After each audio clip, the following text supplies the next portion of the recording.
Just the two.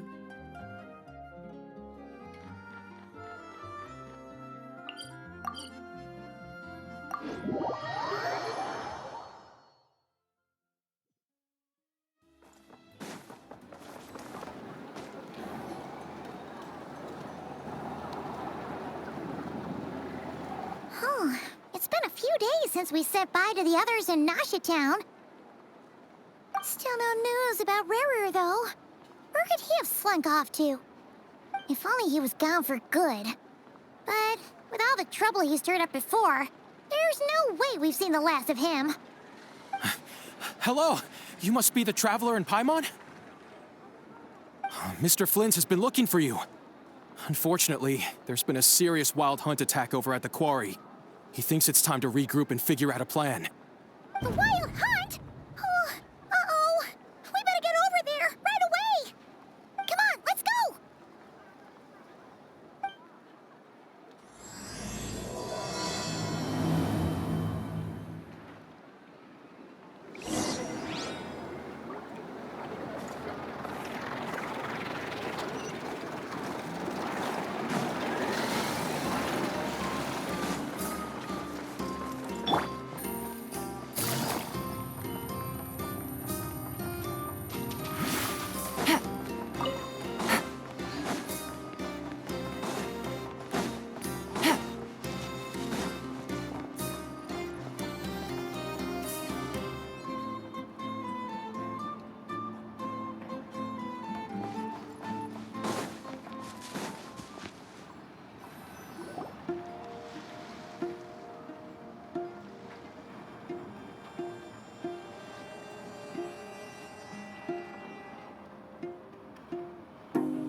I can barely sense any Kuvaki at all. This whole area feels like a soulless husk. Looks like his appetite truly is insatiable. As if the power of that energy cannon wasn't enough. He's not seriously still getting stronger? What's his endgame here? Ah, everyone's here already. Hey, we made it. So, what's going on? We've all been on high alert since we split up a few days back, expecting rerir to strike again. But it's like he just vanished into thin air. No one has seen him nor found any trace of his presence. That is, until this morning, when a ratnik found signs of wild hunt activity while out here on patrol. As you can see, the crystalline itself is physically intact, but the Kuvaki it contained is all but completely diminished. And we're sure that rerir did this. Who else? He's the only one who could pull off a stunt like this. Kuvaki loss has reached critical levels. Rerir of Solnari set to maximum threat level. Warning, unless de-escalation measures are taken soon, he will pose a threat beyond our ability to contain. The consequences could be catastrophic. Traveler, do you remember when we encountered rerir just after regaining his body? There wasn't a shred of sanity left. Nothing but madness and rage. Yeah, didn't he shout out a bunch of names? Then he started raving about how nothing in this world mattered to him. Oh, Paimon gets chills just thinking about it. Oh, but the thought that he's still out there, lurking somewhere and not cry, waiting for his chance to strike? Oh, even chillier. Last time we fought, we were already at a disadvantage. If he has such overwhelming strength, why would he suddenly go into hiding? Yeah, if I were him and I wanted more Kuvaki, I'd just take it by force. No point staying in the shadows. Unless something went wrong. His whole resurrection thing didn't exactly go smoothly. The other thing is, how does someone who's completely lost their mind still have the wherewithal to cover their tracks so perfectly? Beats me. According to certain medical studies, insanity does not always entail a complete loss of rationality. That actually sounds about right. He was ranting away to himself the whole time, like he had zero interest in talking to us. There are many unanswered questions here. He could be right under our noses, and we'd still be in the dark. Besides his name and title, we know little about him. Certainly nothing about his past, or what he might be hoping to achieve. Exactly. And we wouldn't even know where to begin looking. Even Boss hadn't heard of the rerir of Solnari before all this. I'd be willing to bet that even if we gathered together every scrap of intel in Nodcry, we still wouldn't find more than, like, 3 useful facts about him. So, if we do nothing, he'll just keep getting stronger. But if we want to investigate him, we have no idea where to look. Last time we had Marionette and her big robo-buddy to help us, and we still barely held our ground. If we had to face him alone... Oh, Paimon's head hurts just thinking about it. What are we supposed to do against a threat this big? Well, I do have a little hunch about his next move. Given that he attacked the quarry, I'd say it's likely he'll target other places rich in Kuvaki. Somewhere like the Eye of Krati, or the Pillar of Embla. One thing's for sure. If we just sit back and let him keep absorbing Kuvaki, we really won't stand a chance against him. A perfectly reasonable hypothesis. However, it is worth noting that these 2 locations are quite far apart. To investigate them both, we'll need to split up. I agree, we should split up. Right now, Rerir's goal seems to be gathering Kuvaki, not fighting us directly. Once we're done, let's regroup on Hisi Island. Wait, why Hisi Island? If I recall correctly, your largest goddess statue was carved from Kuvaki-rich ore, was it not? That's right. Yes, it could well be a potential target of his. I should head back and start evacuating the pilgrims.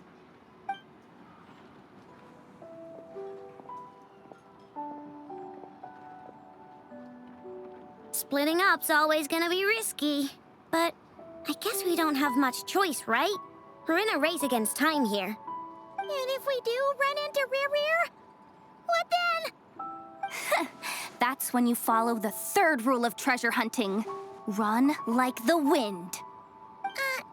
Didn't you say the 3rd rule was go with the flow? I don't know. Did I? Anyway, whatever. In this situation, go with the flow means go find backup. Agreed. If anyone finds so much as a trace of Rerir, do not pursue him. Get out of the area and alert the rest of us as soon as possible. We need to put safety first. All right, we'd better get moving. Come on, Anefa, let's go.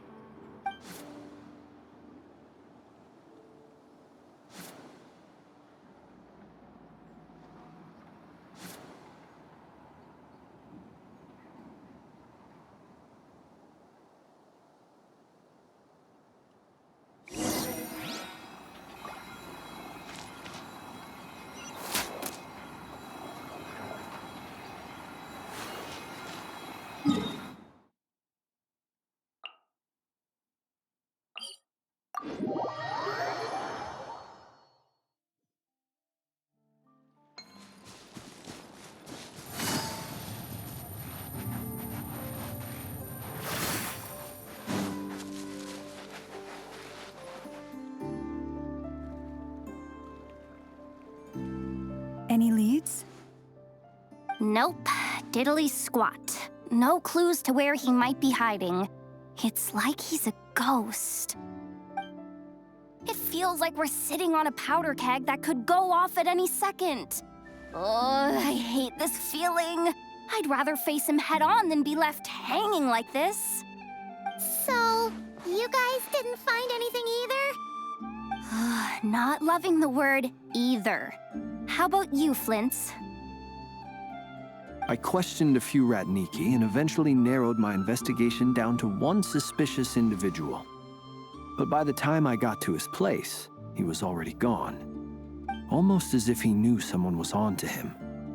Either that, or he's just extremely cautious and doesn't stay in one place for long. He's been biding his time for a while now. The question is, where or what is his next target? No idea. Since regaining his body, he seems to have lost all interest in the fragment in my possession. If he did still want it, he's had plenty of chances to take it. All we can do now is hope that Ino and Anefa turn up some leads. Darn it, Rerir. If you've got the guts, come face me one-on-one! Wait, he's actually here? I didn't mean it, I swear! No, it's coming from Silver Moon Hall. The Lady Kutar might be in danger. Let's get over there, quick!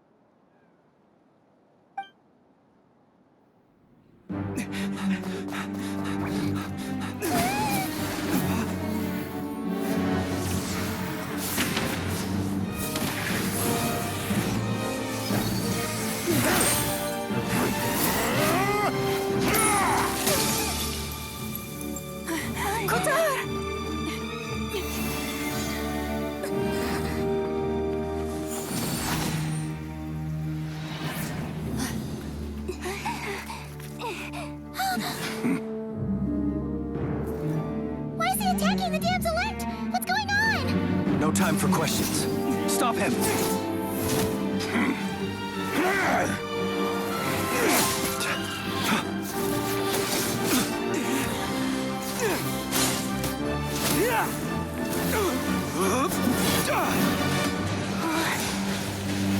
This is insane.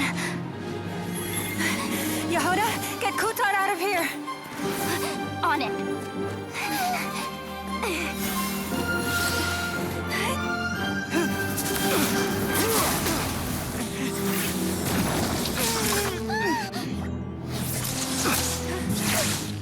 Look where your feeble light has gotten you. Now you shall plunge into darkness. Felindus, soon I will find a way. Watch out!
Find them, even if it means turning this place to ashes.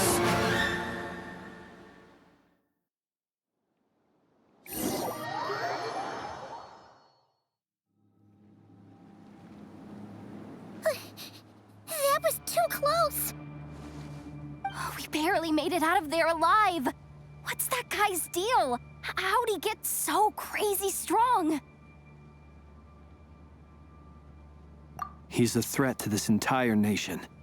I doubt his strength could even be measured by conventional standards. I have a question.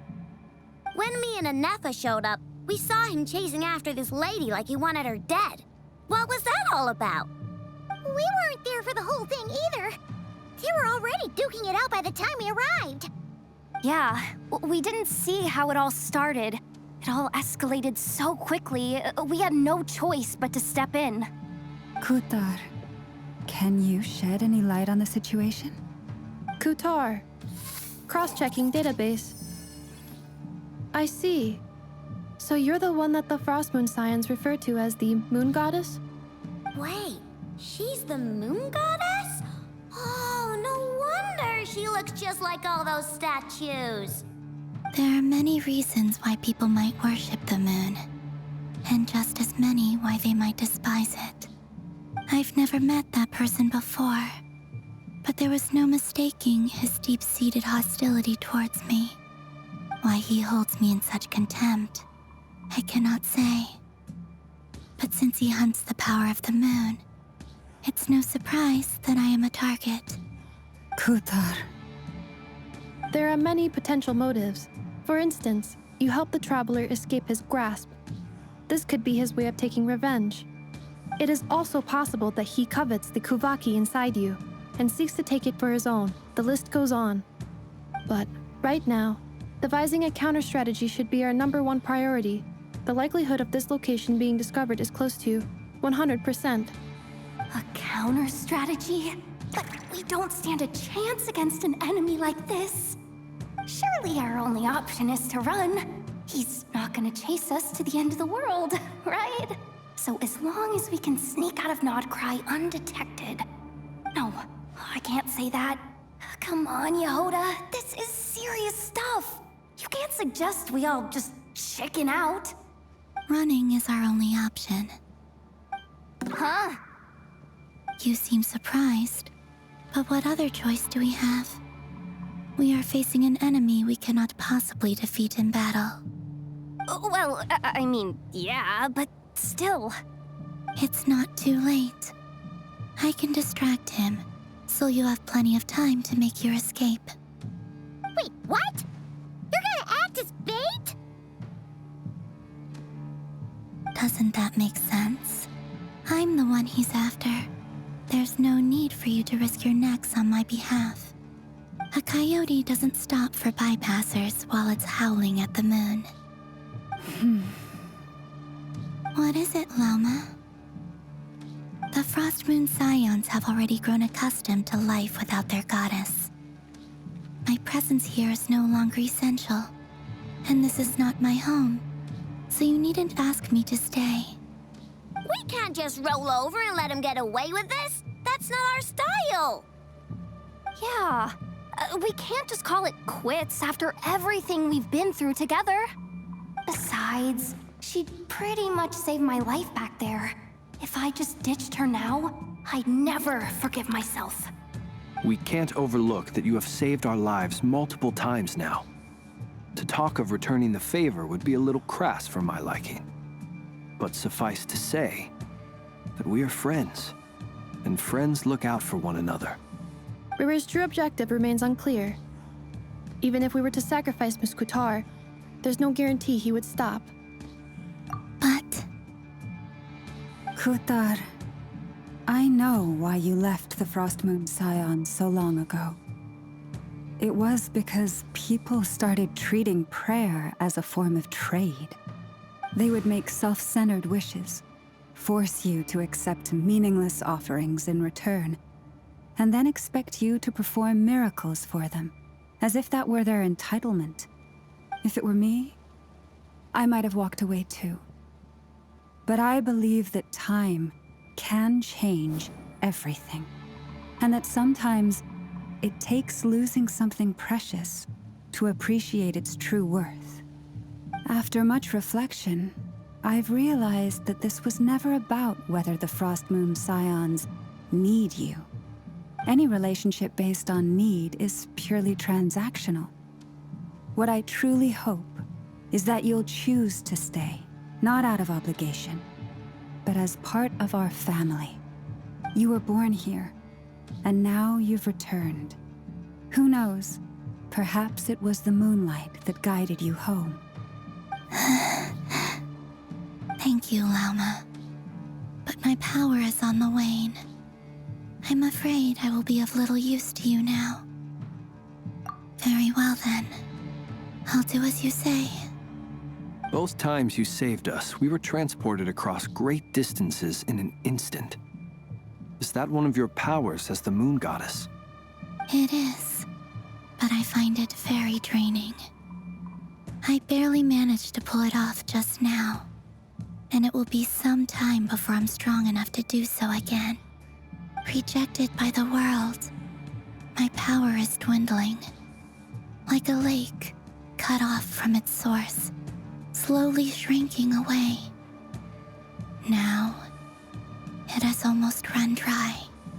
What do you mean, rejected by the world?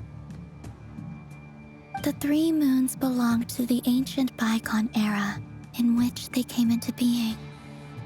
From the moment I was born, the world itself has been steadily sapping away at my strength. The 3 moons are not one and the same.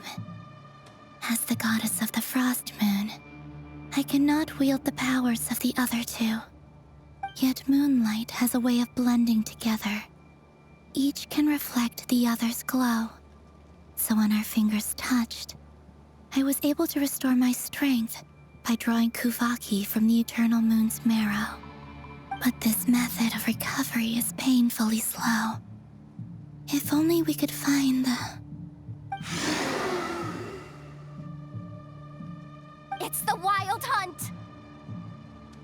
Even faster than we expected. We'll have to finish this conversation later. See how those Wild Hunt creatures are running away from us.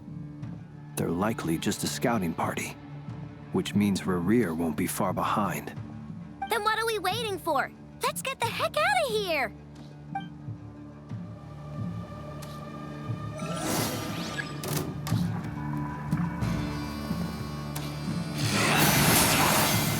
For the everlasting forest. Observe. Ding dong water bomb! Oh, they just keep coming! This is driving me nuts! Rerir's closing in on us. You need to pick up the pace. There's too many of them! And this time, we can't fall back on Kutar's house to escape. If this goes on much longer.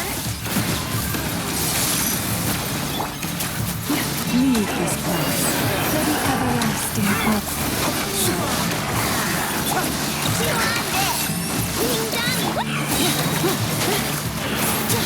Installation chamber deployed. Annihilation mode. The long sleep beckons. Observe. You follow the frost in the hole. You clear lost land.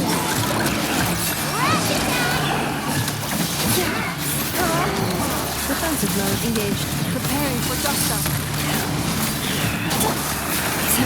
Forest, protect us for the everlasting. Close your eyes. To dust. Be silent. Beware the creatures of the night. Installation chamber deployed. Ultimatum protocol. With one heart, we pray. Move.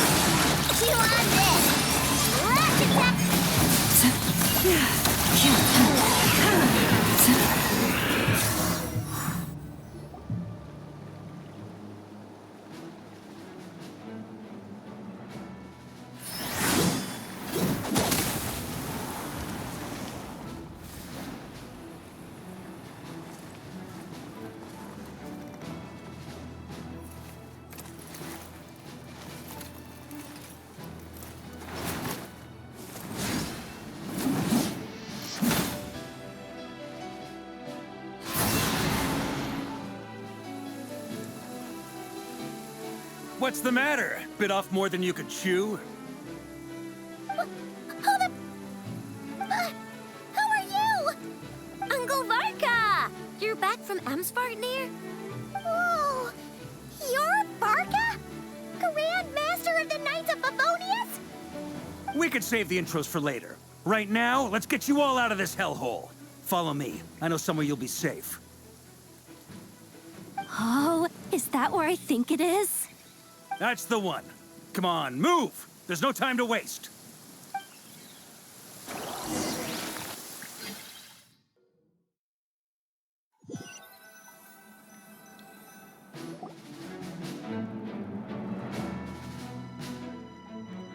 Wow!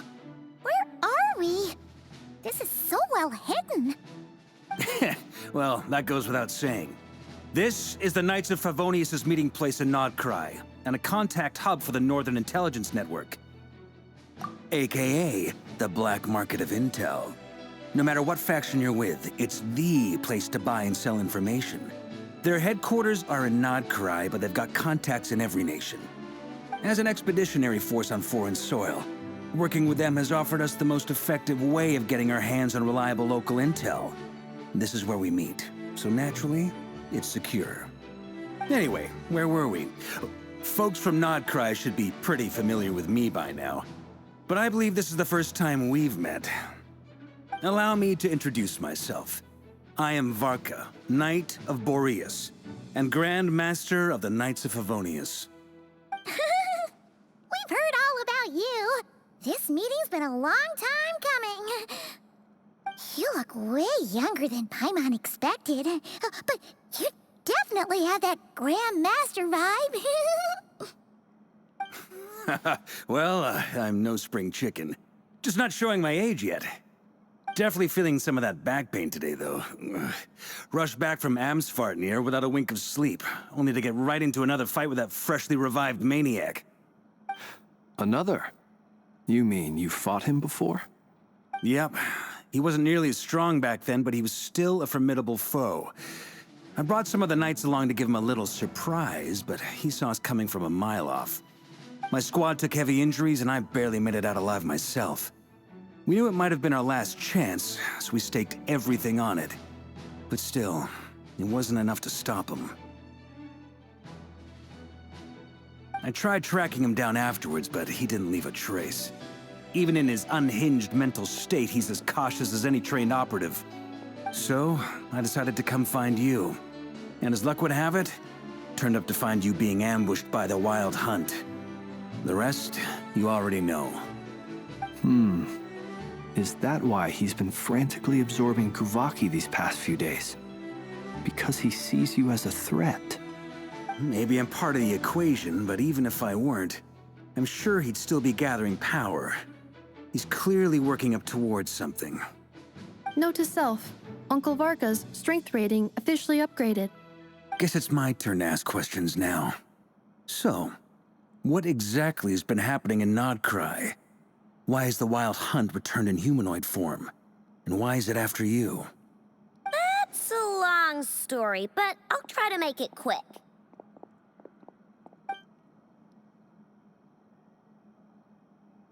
Wow, I had no idea so much had happened. Sounds like you guys have really been through it. So, the Kutar is actually a Fatui Harbinger. And all this Wild Hunt activity in Nodcry is the work of the rerir of Solnari, one of the 5 sinners. Oh, that's a lot to take in. Need some time to wrap my head around it all. I'm truly sorry, Mr. Varka. You stood with us against the Wild Hunt, and did everything you could to stop it from escalating into a full-blown catastrophe. And then, the one time you're away, it all comes to a head and all your hard work gets undone. You've got nothing to apologize for, Miss Moonchanter. You can plan 100 steps ahead and still slip up. That's just life. No one knows what tomorrow holds. You can't predict which way the wind will blow next. And, to be perfectly honest, I can't say I'm surprised. For all the times we've defeated the Wild Hunt in the past, we've never been able to completely wipe it out. Turns out, we were just delaying the inevitable. But now that a new variable has come into play, fate may well take a different course. A new variable? You mean us? Who else?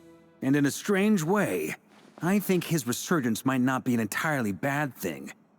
The Wild Hunt is like an unrelenting force of nature, but rerir is an individual with an agenda. He's gotta have a weak spot somewhere. That said, while I know I was explaining everything just now, some of the points that Mr. Flint's added caught my attention. You mean about our mystery ally? That's right. From what you've said, not only did they lead you straight to some key files, they also shielded Hisi Island from a lethal Kuvaki blast. I don't know who or what could pull something like that off. Heck, even Miss Columbina doesn't have a clue. I hadn't heard the story about those files. Would you mind repeating their titles for me? Wild Hunt Phenomena Log, a Nodcryan Ratnik's Field Journal, and Kuvaki Survey Log. Oh. No. Still doesn't ring a bell. Another dead end. Guess all we can do now is hope that our mystery ally keeps showing up when we most need them. Still, it's safest to assume they won't be intervening again. From here on out, we'll have to resolve this crisis by ourselves. Your intel also explains something else I've been wondering about. The reason I led my team to Amsfarnir was because we'd had reports about a possible source of the Wild Hunt showing up there. But once we looked into it, it turned out to be a red herring. I don't know who was behind it, but clearly, it served its purpose. I doubt it's by chance that he happened to make his comeback while my attention was diverted. And from everything you told me, it sounds like his scheming began well before his return. So maybe luring me away was all a part of his plan. But is it even possible that he orchestrated all of this by himself? The Moon Maiden and the Rerir of Solnari, Nodcry of all places. The way everything is unfolding, it can't be a coincidence. So, what do we do now? Got any ideas? Right now, we've got at least 3 things to consider. Let's go through them one by one. First, we need to figure out how to take down Rerir. If we can't beat him in a straight-up fight, the rest won't even matter. To my knowledge, the bulk of Nodcry's fighting force is already gathered here. But even with everyone united, we're still no match for Rerir in his current state, let alone with his power still growing. What if there was a way to tap into a new power of our own? How so? Have you thought of something, Columbina? 3 moons once watched over this world. The Eternal Moon was the largest. The Frost Moon was the brightest. And the Iridescent Moon was the most mysterious. They say that back then, the 3 moon goddesses wielded immense power, enough to shape the workings of the world itself. I now bear the Frost Moon's power, and the Eternal Moon's marrow resides within the Traveler. Hold on. Are you suggesting? The iridescent moon, the last piece in the puzzle. That's right. If we can find the Iridescent Moon's marrow, I will be able to regain my strength much more quickly. The 3 moons are said to stir the tides and illuminate all things. Perhaps they hold further secrets beyond our understanding. According to my analysis, this solution is feasible. However, it is subject to one major condition. How do we locate the Iridescent Moon's marrow? I know a way, but we will need to visit the Fatui's Experimental Design Bureau. The Experimental Design Bureau? Are you saying we need to involve Marionette? Yes. I must speak with Sandrone. It's a long way from here to the Experimental Design Bureau. There's a high chance you'll be spotted. You shouldn't go alone. Then that's settled. Next up, our second priority.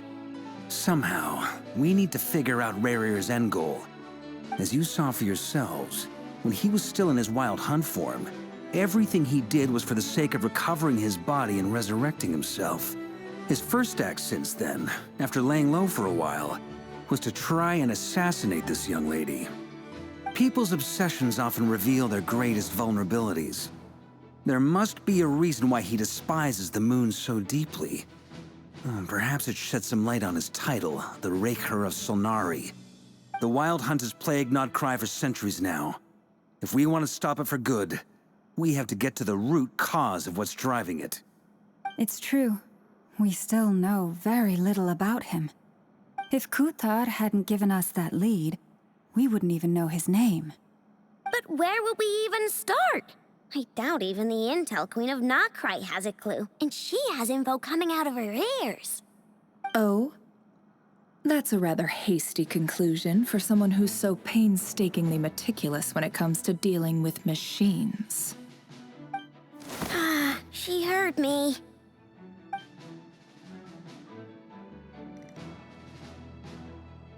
Boss! What are you doing here?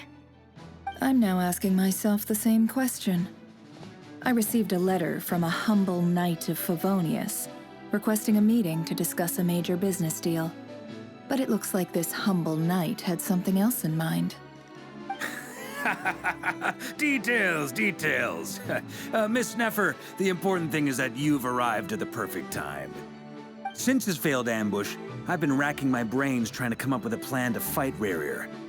Given the severity of the situation, I think it's fair to say that our only chance lies in uniting as one. And I'm talking all the factions in Notcry. We can't do this without the Curatorium, but I knew it'd be a tough job to win you over. So, I took the liberty of reaching out for a little chat. Wait a sec. How did you even hear about this place, Neffer? Didn't you say this is meant to be the Knights of Favonius' meeting spot? And a contact hub for the Northern Intelligence Network? And isn't it supposed to be super hidden? You really think he could have gotten settled in Nodcry without my help? Besides, I'm the one running this gig. Of course I know where the meeting place is. Allow me to introduce the current head of the Northern Intelligence Network. If it's intel you're after, she's your woman. Pretty much seen and heard it all.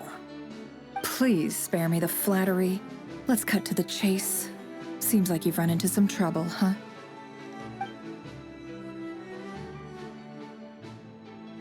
Well, this certainly qualifies as an unforeseen crisis. On behalf of the Curatorium of Secrets, I wish you all the best of luck. So you're just going to sit this one out? Why should I get involved? What could possibly be in it for me? What if we told you we can't do this without you? Oh? Then I'd say, you'd better make it worth my while. I don't work for free. I can't put a price on something like this. It's just not in my nature. But then again, you and I have always been polar opposites in this regard. So I can't exactly say I didn't see this coming. If you insist on compensation, I will pay you. Consider this a formal commission. Sound fair? You just don't give up, do you? Too bad.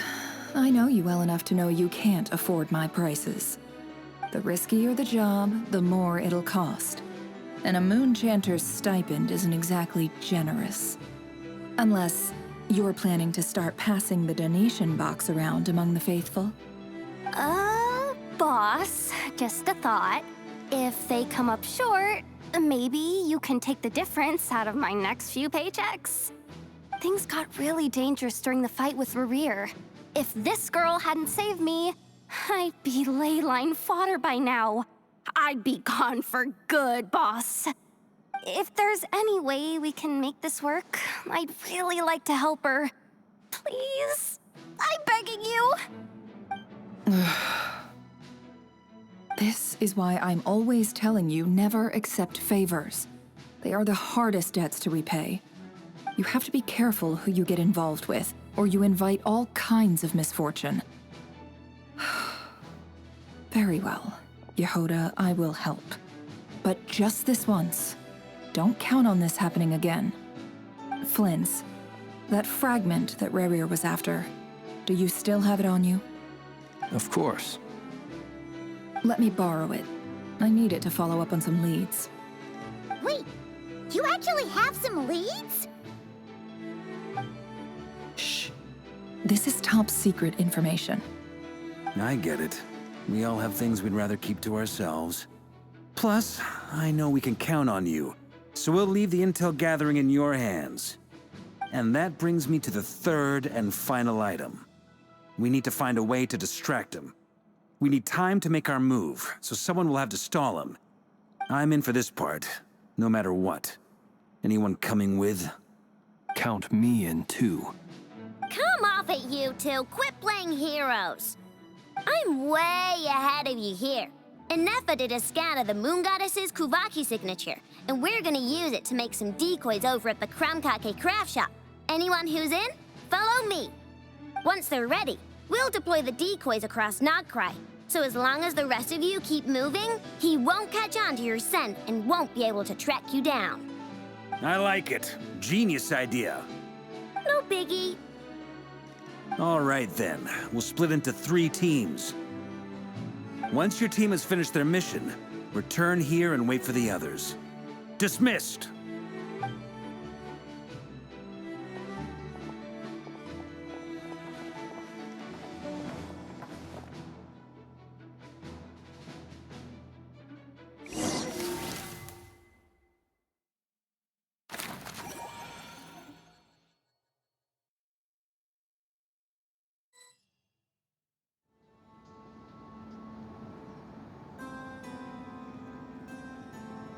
Lady Damselette. Wait, and you two? What are you doing at the Kuvaki Experimental Design Bureau? We've been doing our best to mind our own business lately. But if you're just gonna waltz up here like this, you're seriously pressing your luck. Don't blame us for doing what we have to. Huh. You really think that's gonna scare us off? We're not looking for any trouble. I just want to see Zandrone. Do I need to remind you that you're still a wanted fugitive for deserting us? Out of consideration for our former ties and the crisis we're all up against, we'll let you leave in one piece. But don't even think about trying to get inside. Let them in. But... Are you going to make me repeat that? No, my lady. Zandrone seems to be in a good mood. Must be maintenance day.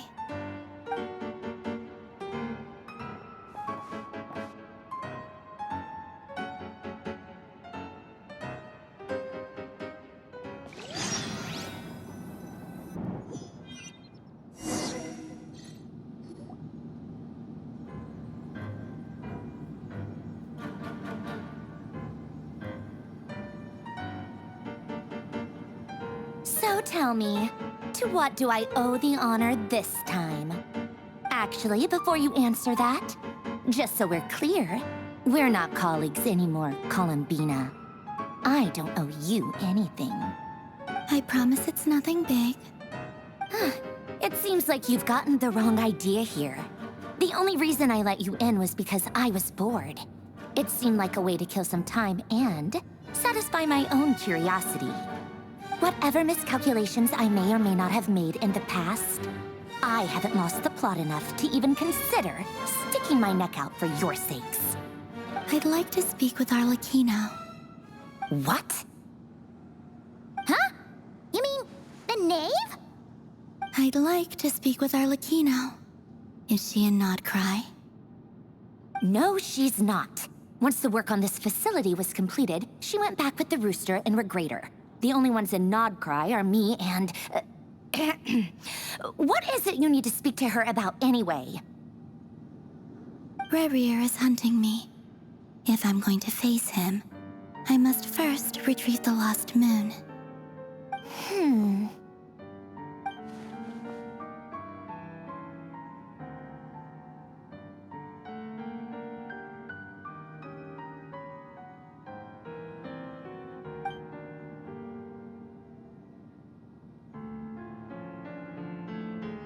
Is that a no, then?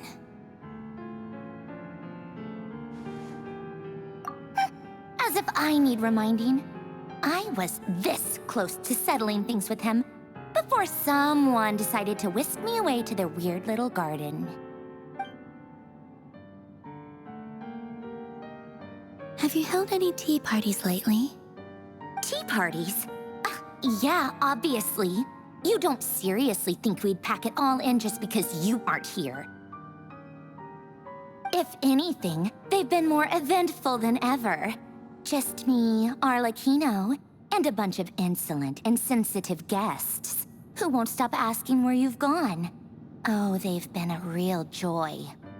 I bet you served them the worst tea you have. Just like you used to do to me when I upset you. Who cares about how good the tea is when there's no one around to drink it? I keep losing people. First Rosaline, now you.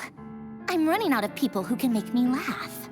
Honestly, what could be more ridiculous than the multi-centenarian goddess, who's only ever had the plain herbal tea she received as offerings? You'd always brew a different type of tea for me each time. Was it really just to see how I'd react?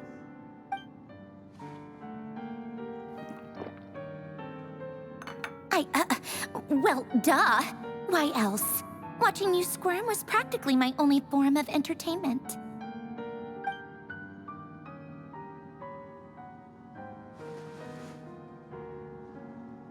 Oh, yeah. And Capitano sometimes used to bring Tartaglia around, too. But I guess we won't be seeing him again. Well, I guess we are overdue for a get-together. Polonia! Have Favronia pass a message to Arlecchino for me. It's time for tea. Will suffice. Pass along a message for me, too, if you would. My body cannot contain the marrow of 2 moons, so I'll be leaving one of them in her care. Excuse me? Who said you were on the guest list? If my tea meant that much to you, maybe quitting the Fatui wasn't your brightest move. Back when you were under the Tsaritsa's protection, no one would have dared come at you so openly. But that protection didn't come for free. In fact, I paid dearly for it. At the end of the day, it was just another transaction. I just got tired, that's all. I never wanted any part in their grand ambitions, and I've had enough of being treated like a bottomless supply of power. It brings back memories from the old days, when I was still worshipped as the moon goddess. Centuries on, it may be a different group of people, but I see the same greed in their eyes. I figured you'd leave eventually. You didn't have as much of a reason to stay as I do. The Tsaritsa gave you shelter and protection, but that was it. Nothing more, nothing less. Meanwhile, the Fatui demanded everything from you in return, until it was more than you could bear. I get why you left. And frankly, I have no interest in dragging you back just because the higher-ups told me to. But if you keep hanging around with this riffraff, the next time we cross paths, we might be enemies for real.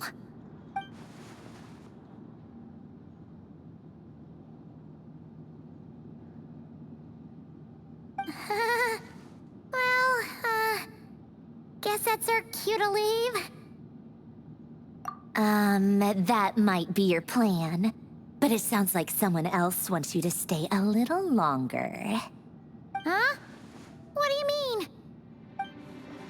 Listen.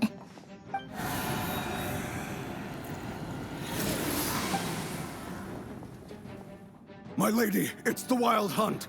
A horde of monsters is headed straight for the facility. Another uninvited guest trying to crash my tea party. Clear the area! I'll handle this. Wait, what? You want us to leave you here by yourself? You'll be lucky to make it out of this alive. You really think you can afford to worry about me? Go on, get out of here. You may have stopped Polonia from crushing him last time, but I've made sure that won't happen again. The entire Experimental Design Bureau is rigged for war. Stay and watch if you want, but it'll be at your own risk. You're not flagged as friendlies in a weapons system. Don't tell me what to do! Look, if you're leaving, make it quick. Or you'll just get in my way. There's a secret passage on the 2nd floor. It'll take you right to the plains out back. Stare all you want, Columbina. You're not getting another invitation to my tea party. I know. But thank you anyway, Sandrone. This is exactly why you shouldn't hang around with those people. All their melodrama and sentimental nonsense is rubbing off on you.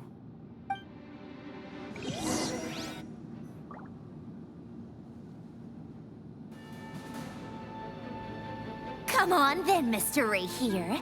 Let's pick up where we left off. It's your Wild Hunt monstrosities versus my beautiful creations. Let's see who comes out on top.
Polonia, get him!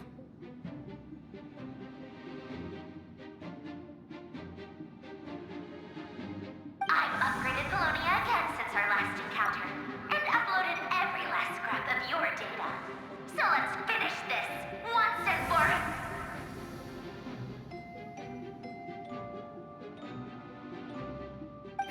She's not here.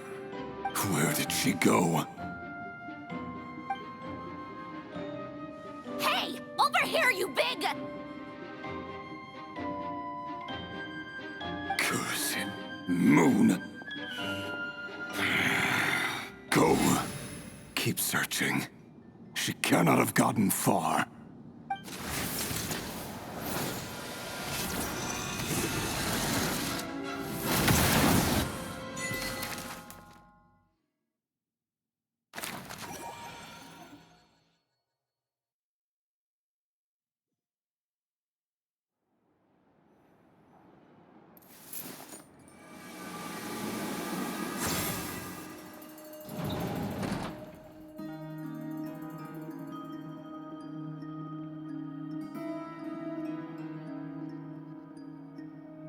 So this is your method for investigating Rerir's past.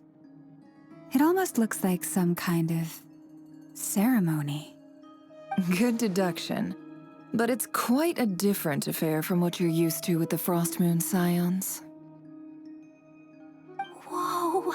First time I've ever been in here. Boss always said it was off limits, so I pictured some kind of creepy dungeon. But it's actually kinda nice. Oh, I guess this must be Sumero decor? That's where Boss is from. And that nice shopkeeper who sold me my treasure compass. I'm not sure exactly what you've got planned, but it looks like you're all set. When do we begin? Whenever we wish. But for some reason, I've got a feeling this isn't going to end well. I've never faced Rerir myself, but from what you've told me, his power is beyond anything I could imagine. I, on the other hand, am just an ordinary businesswoman. Our paths should never have crossed, yet here I am, forced to make an enemy of him. If you ask me, you're about as far from ordinary as it gets. So what are you saying? You're getting cold feet? Once I take a job, there's no backing out. Still, I have to ask myself if the power I'm relying on will even work on an opponent of this caliber. And also how to make sure I come out of this alive if things spiral out of control. Death is the one thing we can take for granted. It is the great equalizer, however fortunate or unfortunate we may otherwise be. So it's important to consider how to spend what lifespan we have left.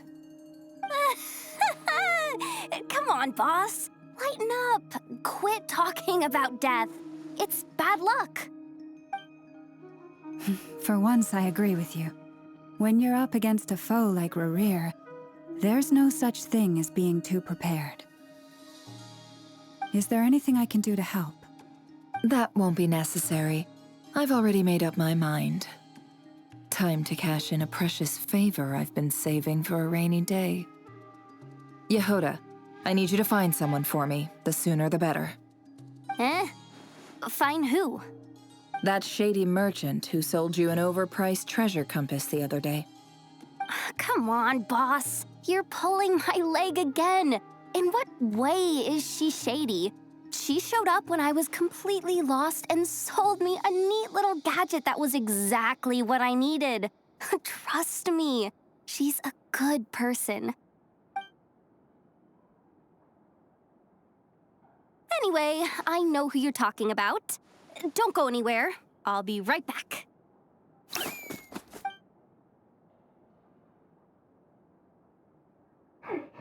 Quit grabbing me. I genuinely can't run any further.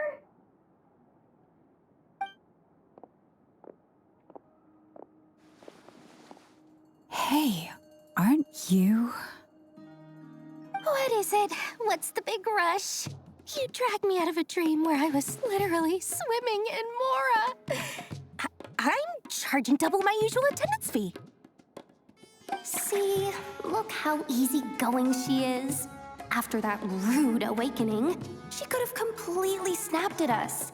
But instead, she kept it together and just asked for an extra fee. Dori Sangama Bay? I never would have pictured you two doing business together. If you want to make it big and not cry, it's all about connections. Lady Nefer just so happens to have a lot of intel that interests me. And she also did me a big favor in the past. It was back when I first arrived in Not Cry. My trusty assistant, the genie in my lamp, had an adverse reaction to the Kuvaki and fainted. And when you know it, that's when I suddenly find myself in a life-or-death situation. Good thing my compatriot was there to swoop in and save the day. I've been giving her a 30% discount off all of my goods ever since. Now, so that no one here feels left out, I'm willing to extend a 20% discount to fellow friends of Boss Nefer. Plus, any other friends you send my way will enjoy 10% off. What can I say? The great Lord Sangama Bay is nothing if not generous. So, let me guess. You've run into some trouble. I've got everything you could possibly need. And the more you buy, the more you'll save. You guessed correctly. What have you got in the way of survival gear? The one type of gear I've never been short on. What are you looking for? A jetpack fresh from the Academia's labs? An ancient suit of armor dredged up from the bottom of the sea? At the very least, I need to know what kind of opponent you're dealing with here. If even you're worried about staying alive, it must be pretty serious. What if I told you it's someone with the power to bring a nation to its knees? Is that so? Then we really are talking top-shelf treasures. I don't have anything like that in stock right now. I'll have to ask my supplier. Your supplier? A powerful woman, make no mistake. I can't reveal her identity, but luckily for you, I hear she's planning to visit Not Cry in the near future. If you're willing to wait, I can ask her when she's here. Can't say exactly how long that'll be, though. Then, let me put it another way. What would you do if you encountered an enemy like that? Roll over and serve yourself up on a silver platter? Of course not. I have a handy little trinket from one of my generous suppliers, which... Hold on. What exactly are you getting at? No, no! This is for my personal use only! Let's just say I'm borrowing it, all right? Just for insurance purposes. You'll get it back later. Favors are the worst kind of debt to owe, and now you've got a chance to repay one. A win-win situation, don't you think? Fine. You can borrow it for 5 days. No, make that 3. And for every extra hour after that, I'm charging you 1,000,000 mora. Deal? Deal.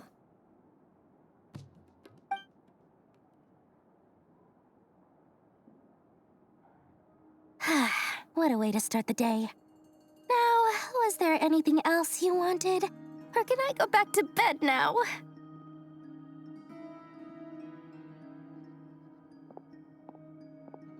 That will be all. Take care now. Don't trip up on your way back, friend. See you later! You're my favorite shopkeeper.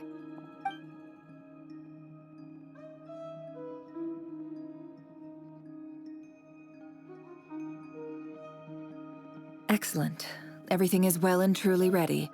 The ceremony can now begin. After initiating the ceremony, your minds will follow me wherever I go. You will see many strange things in your mind's eye.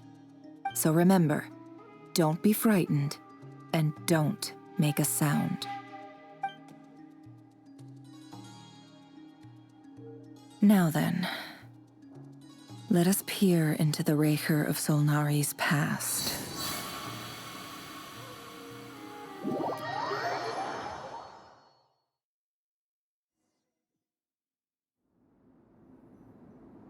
I made it. I don't recognize this style of architecture. Must be Conrian. Simple furnishings, table and chairs. It's a more ordinary house than I might have expected. Looks like the fearsome rerir of Solnari came from surprisingly humble beginnings. Unless this passed for luxury in Conria. Unlikely. It was said to be a very prosperous nation in its heyday. Anyway, I'll keep exploring.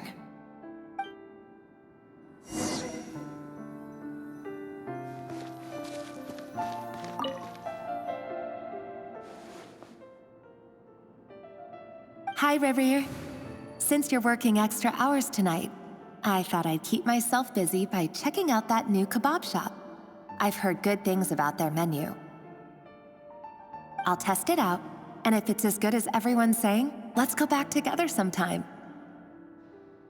P.S. New stash from the Universitas Magistrorum. I brought some goodies home. A few teacups and a pin rack. Hope you like them. They didn't sign their name, but they must have been close. Sounds like they were living together.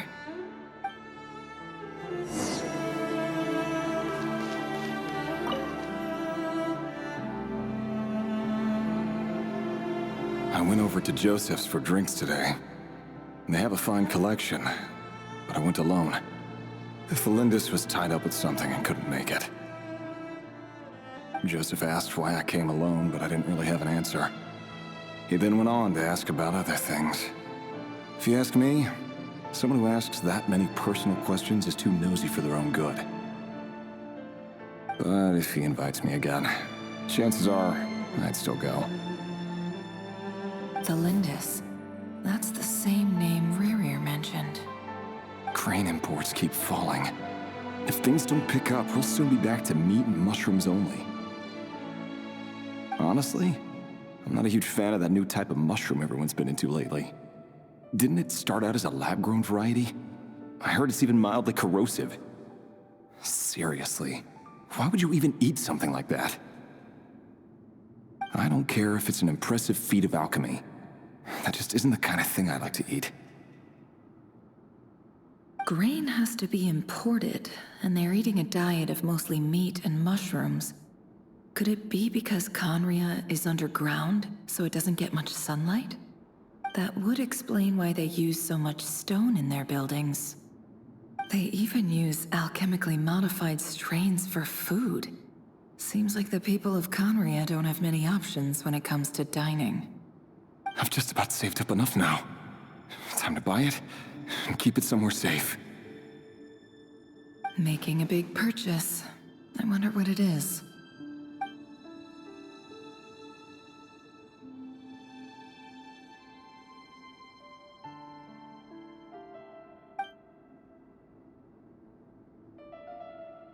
He really is a professional. No wonder he's so good at covering his tracks. Despite what he's become, it seems like he's retained certain habits, at least in this regard.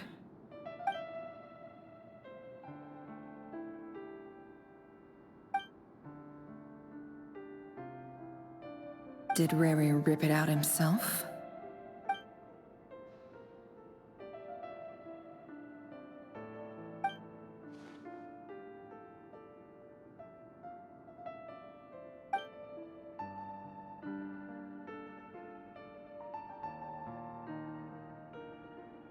Before I met you, I was convinced that my heart was nothing more than a stagnant pool.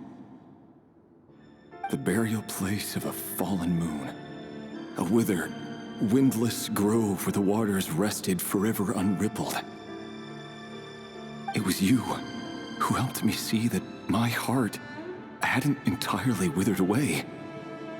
That it could still beat to the rhythm of love. This is just trivial sentimentality from the looks of it. Why would he go to the trouble of hiding that? The burial place of a fallen moon.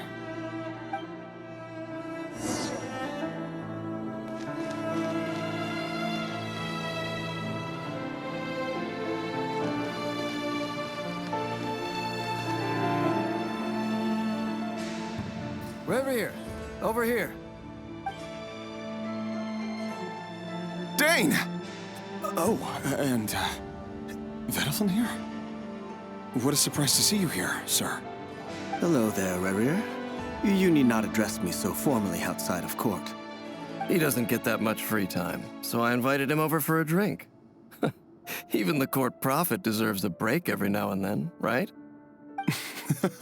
Well, I'm flattered. So, what are we discussing today? Hey, don't look at me. As far as I see it, we don't need an excuse to have a few drinks. Come on, don't give us that. Didn't you say you were about to pop the big question? How's that coming along? Who'd have thought the great Twilight Sword was an even greater gossip? I just didn't expect you to be the first one to settle down and get married, that's all. Yeah. If you told me that a few years ago, I wouldn't have believed you either. So, are you planning to come clean about your job then? I'm guessing you still haven't told her. Sure, I'll have to tell her at some point. But I'll need to pick the right time and place. To be honest, I have no idea how she'll take it. Come on, stop being such a pessimist. For all you know, she could be thrilled. I bet she'll be much more impressed by your actual job than the one she thinks you're doing now. A member of the King's Guard. Quite the cover story. Does the king himself even know? Of course he does. Anyway, enough about me. How have you been? Me? Same old, same old. Nothing much to... Huh? What's up, Ved? It's nothing. Vediflin, Dainsleif's elder brother. Renowned throughout the court of Conria as the Visionary, and said to possess a wisdom far beyond the reach of any ordinary man. And yet, despite the gulf between us, he seems to have something to say about me. Does he even know me? Does he see me as a friend of his brother, or just another of the Vinster King's blades? Why did he react so strongly? Was it really to do with what we were talking about? Brown, curly hair and brooding blue eyes. So this is what Rerir looked like back in the day. Perfectly normal. No different from anyone else. As frightening as this monster is in the present, there's something even more unsettling about seeing the human he used to be.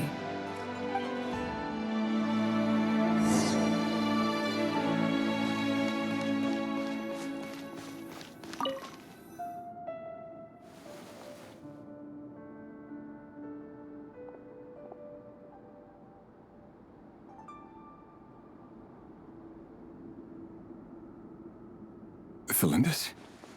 You're back early? Our equipment's being serviced today, so I got off earlier than usual. How's your day been? Aw, why the long face? Is something the matter? Has your boss been giving you a hard time again? Went for a drink with Dane and the others after work. Isn't that a good thing?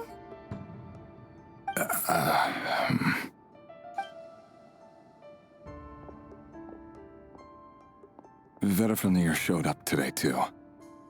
You know, Dainsleif's older brother. Ah, Mr. Vediflin. Yes, I've heard of him. They say that everything he says ends up coming true. He overheard Dainsleif mention that I'd recently proposed, and seemed to have an issue with it. But when I asked what it was, he kept it to himself.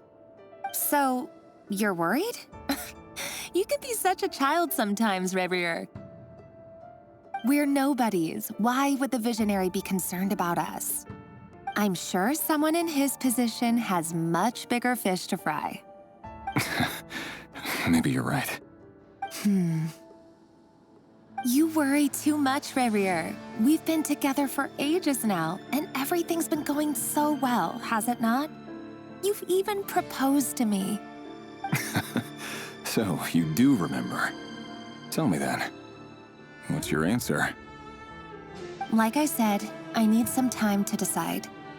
You can't just rush into things like this.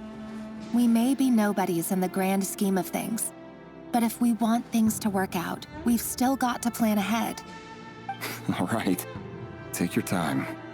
Just don't keep me waiting forever. Nobodies. Sounds about right. In the eyes of people like Vedalfnir and Dainsleif, what do we matter?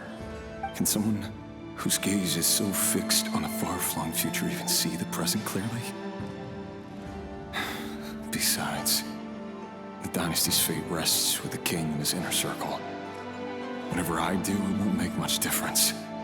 Meanwhile, every idea they come up with and every decision they make, it affects everything.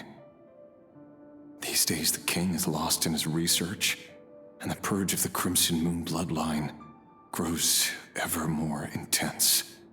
The opposition tried to speak out, but nothing came of it. And I'm under no illusions as to why.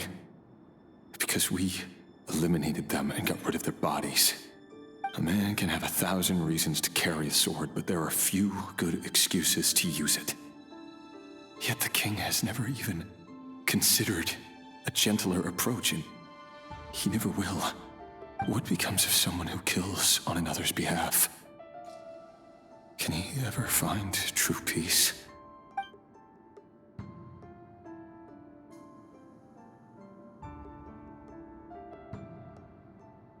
Thelendis?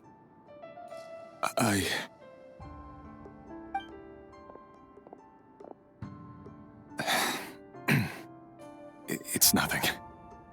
You were right. Fate has never smiled upon nobodies like us. But by the same token, it's unlikely to bear a grudge against us either. There's no reason we can't keep living happily together, cherishing the simple joys of each day as they come. See? You just need to stay positive, rerir. I can feel your warmth, your breath. You're right there, right by my side. Just seeing you makes me happy in a way I can't explain. And that's something that no one could ever take away from me. So smile, my love. Let go of that frown. You're right, Thelendis. I've just been overthinking things. That's better. Getting caught up about things like this will only ruin our evening. Speaking of which, all set for the ball tonight? I need to go get ready.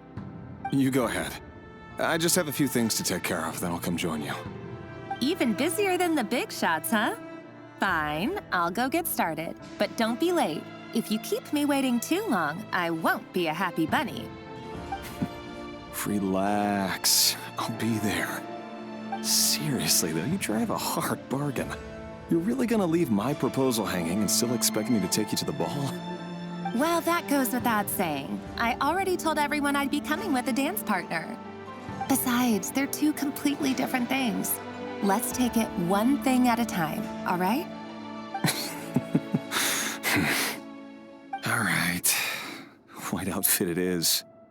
It seems like Rerir was deliberately hiding his ties to the intelligence services by giving the impression that he was just an ordinary member of the Finster King's Guard.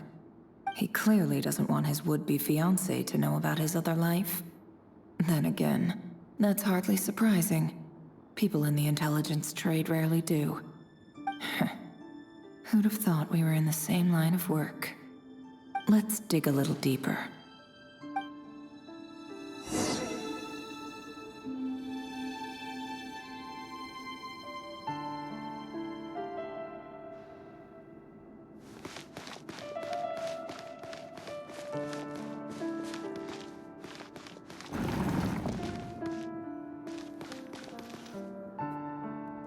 Our last operation was a resounding success, and all thanks to you, Rerir of Solnari.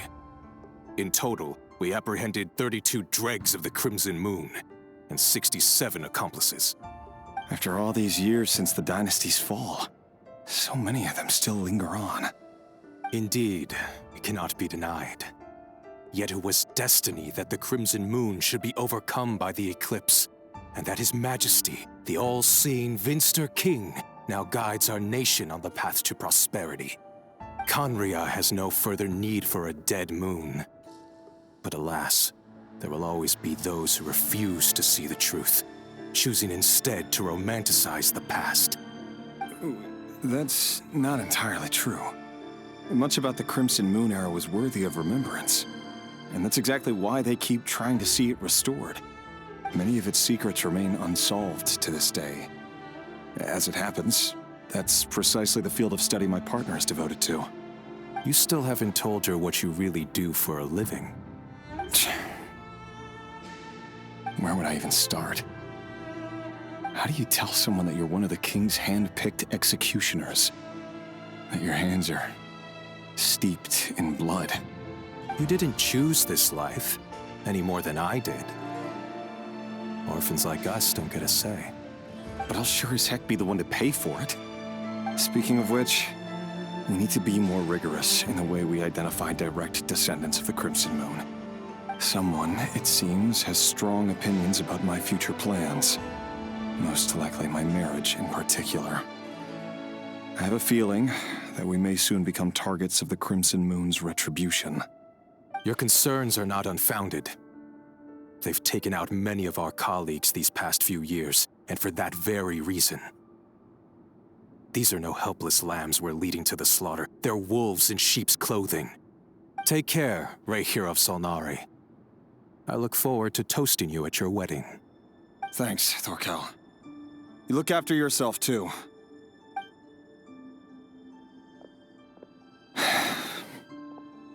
Thelindis, I never wanted to keep this from you. You're the last person I would ever want to lie to. But that's exactly why I can't tell you everything. There are things you shouldn't know.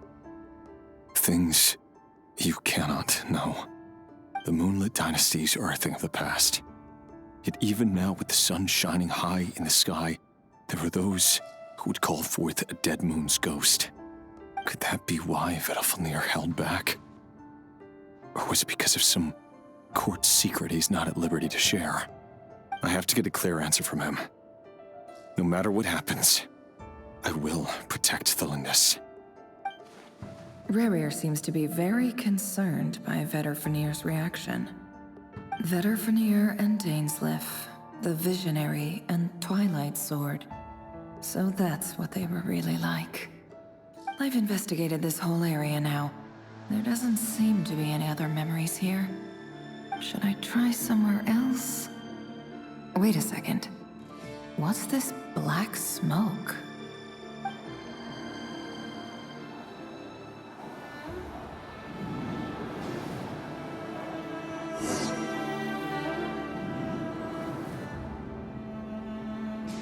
So, he's late after all. Just you wait, Rerir. You're in for it. Big time. Are you waiting for someone, ma'am? Could I tempt you into buying some flowers? Oh, sure. Pick me out a pretty bunch if you would. Thank you. But I'm afraid none of them are as pretty as you. For someone so young, you sure have a way with words, don't you? I'm only telling the truth. Look me in the eyes. You'll see I'm not lying. May we have a word in private? Who are you? And what do you want? It doesn't matter who I am. Too many of our kind have fallen lately, so I decided to take the risk of reaching out. Not long ago, the rerir of Solnari led an assault on one of our strongholds. We suffered many casualties, and many who came to our aid lost their lives as well. Sorry, I don't know why you're telling me this. And I don't want to get involved. Wait, hear me out. This time we finally got a clear look at his face and learned his true identity. His name is Rerir, and he claims to be one of the King's guards. What did you say? A cruel irony, isn't it? The man you're set to marry leads a double life as a brutal executioner. But surely, you must have caught a whiff of the blood on his hands.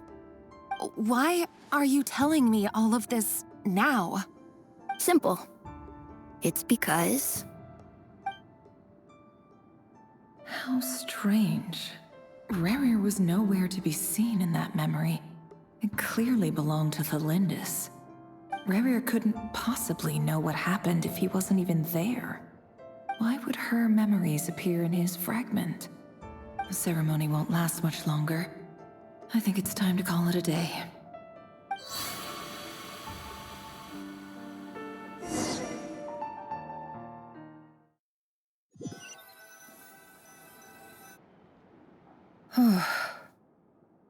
So that was your doing? Did you just pull us inside Rerir's fragment to spy directly on his memories? Any more questions, and I'll have to start charging. I had no idea you could do that, boss! Seriously, that was amazing! We're not worthy. We're not worthy! I gotta admit, though, I'm itching to see what happens next. Feels like we barely scratched the surface. I'm just as curious as you are, but the ceremony only allows for limited time inside. That's all we can see for now. Luckily, we managed to learn quite a lot. So far, so good. I just hope the others are doing okay too. Especially the group with the Traveler. Their mission is a risky one. Let's hope it's all going smoothly. If you're worried about them, go see how they're doing. If I know Boss, she's gonna need some time to write up all the details and make sure it's all coherent. I'll stay behind to lend a hand, but feel free to head back and meet up with the others.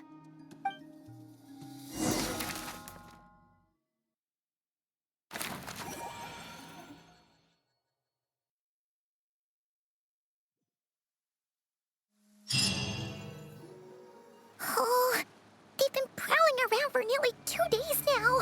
These things just won't quit.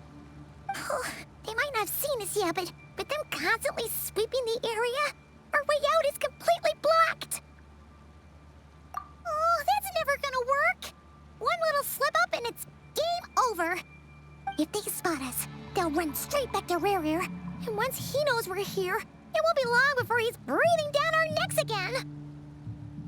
Oh, guess you're right. All right, time to zip it.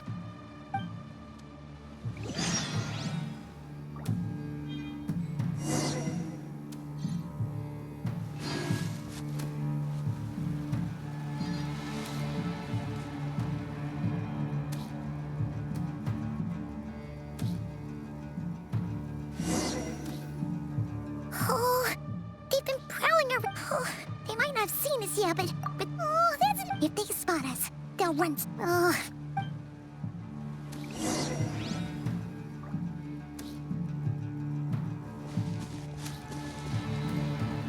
Quick, hide! We almost got spotted. Phew, that was a close call.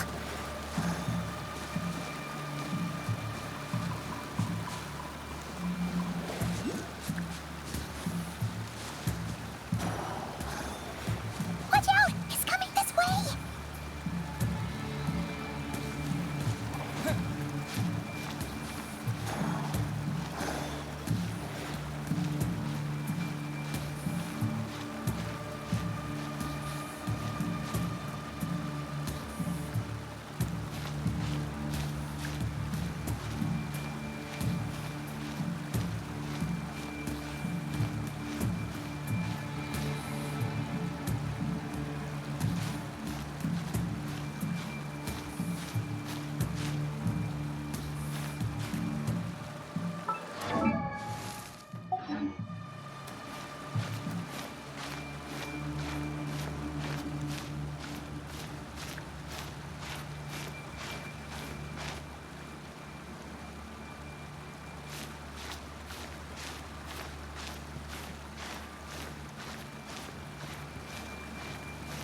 Keep going. We're nearly there. This is the final hurdle.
There's no end to these things!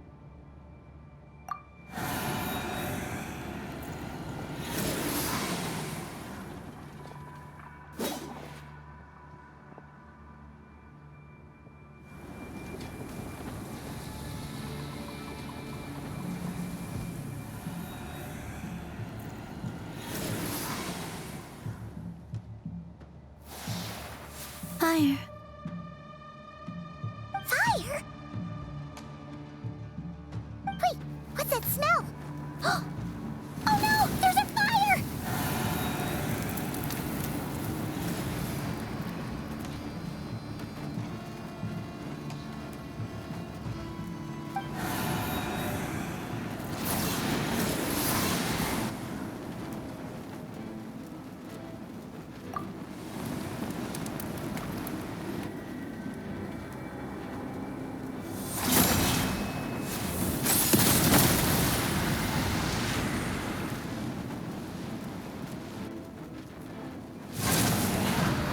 Sandrone was right. You look weak, Columbina. The old you would never have let such lowly creatures bar your way. Word has it that you did something for the Tsaritsa, and that's why you've lost most of your power. Freedom comes at a heavy price, doesn't it? It's Arlecchino! You came! Hello again, Columbina. And greetings, guests of the House of the Hearth.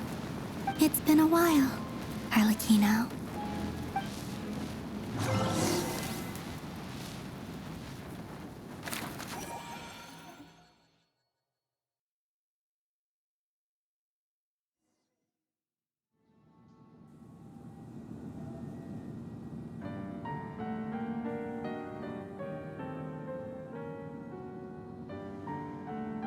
Stupid rerir of stupid Solnari.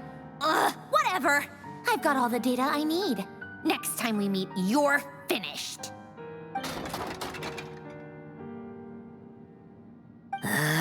He sure doesn't pull his punches. Excuse me, do you need a hand? You can do me a favor by staying out of my way. Can't you see I'm busy? Wait a minute. I recognize that voice. Hello, Miss Sandrone. Father sent us over to help. Huh. How considerate of her.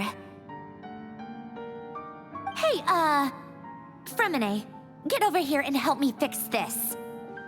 Lenny, you do your thing. Just keep your sister away from my machines. Nearly every machine that Catgirl touches ends up going haywire. Go put her on cleaning duty or something.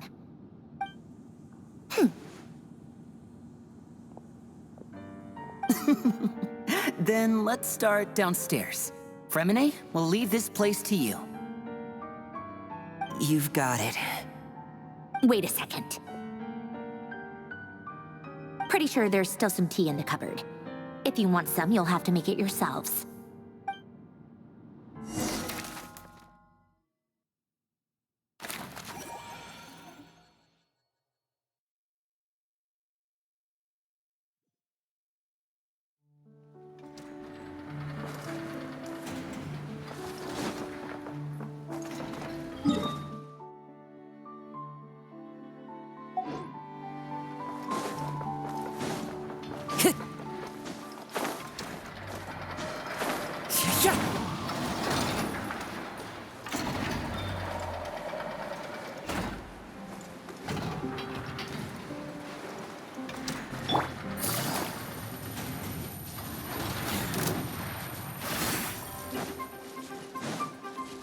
easy.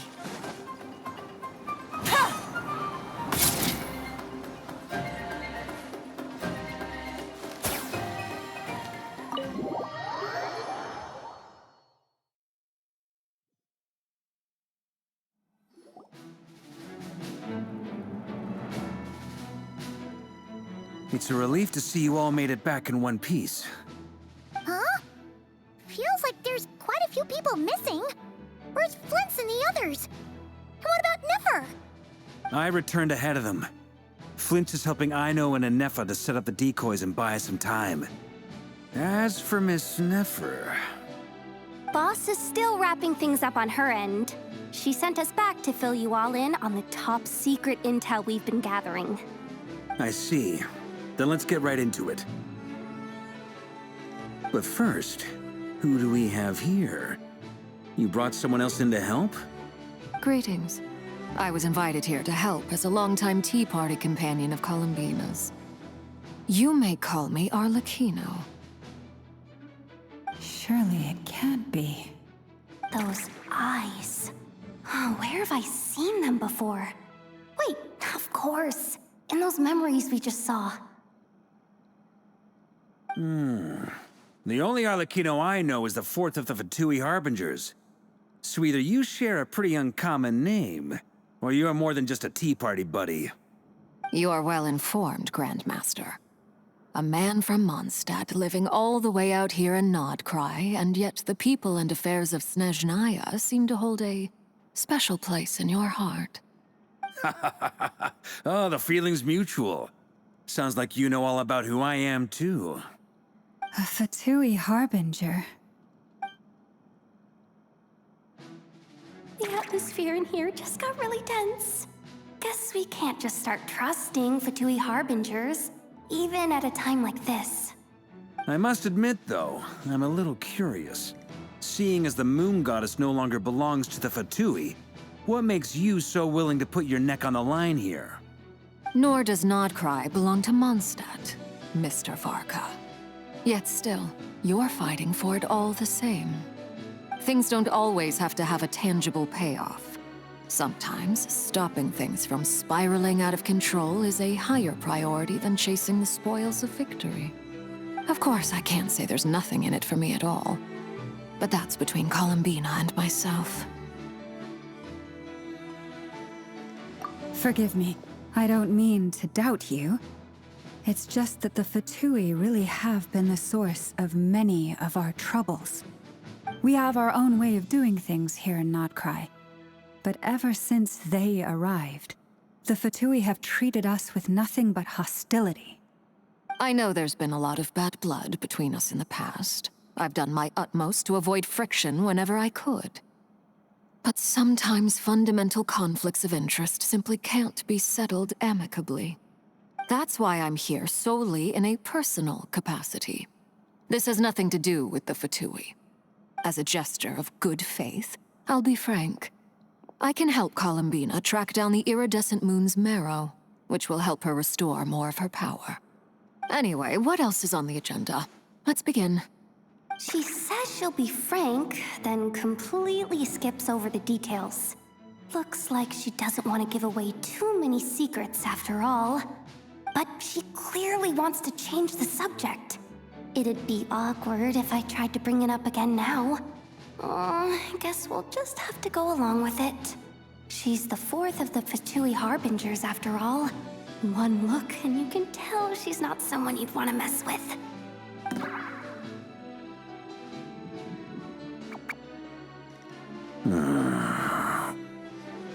Well, since Miss Arlecchino sounds confident in her ability to handle that, we'll proceed to the next topic. Yehoda, time to share that top-secret intel. All right, listen up, everyone. First, we now know that Rerir was originally a Conrian secret agent whose primary mission was to hunt down and assassinate the so-called Dregs of the Crimson Moon. The Dregs of the Crimson Moon? Mm-hmm. In the memories, there was a lot of talk about the Crimson Moon and Eclipse, and a whole bunch of other stuff from the time of Conria.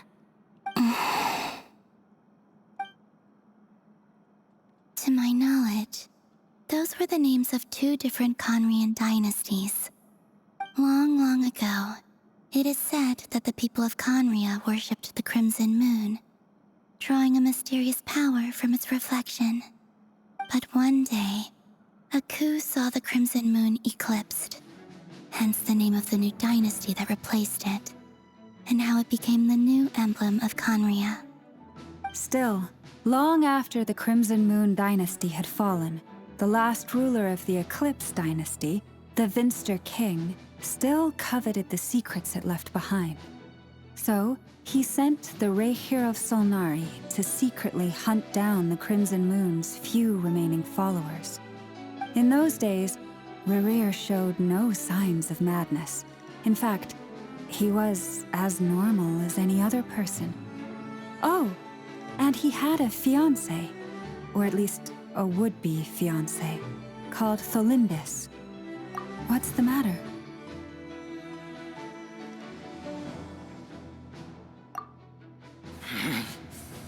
Verfnir, Freindaughter, Tholindis.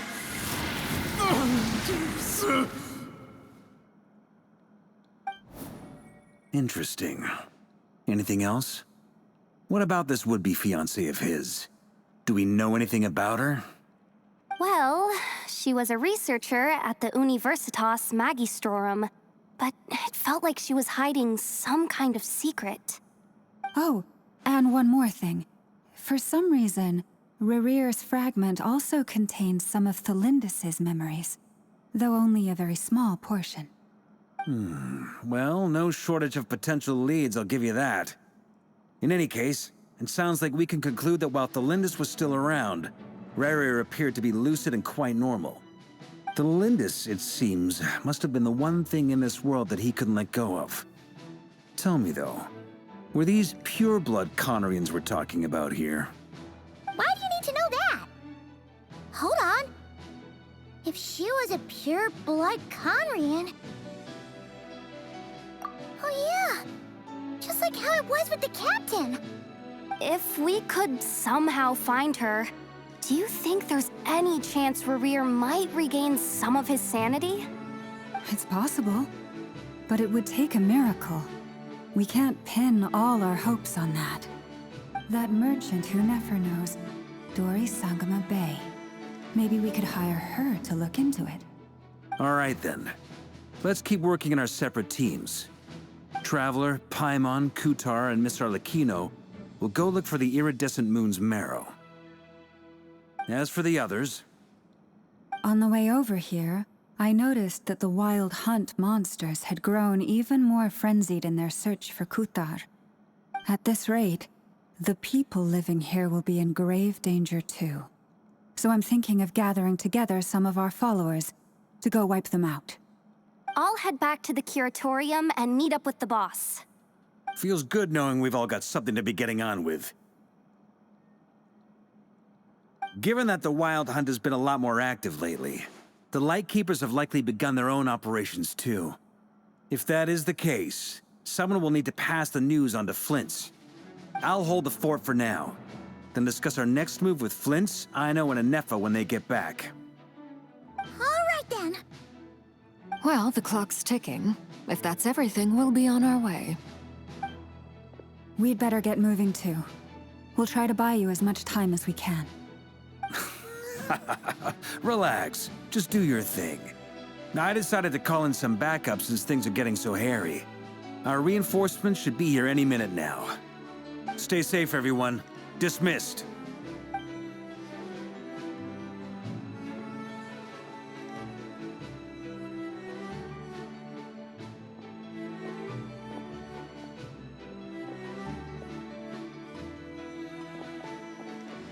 We're back.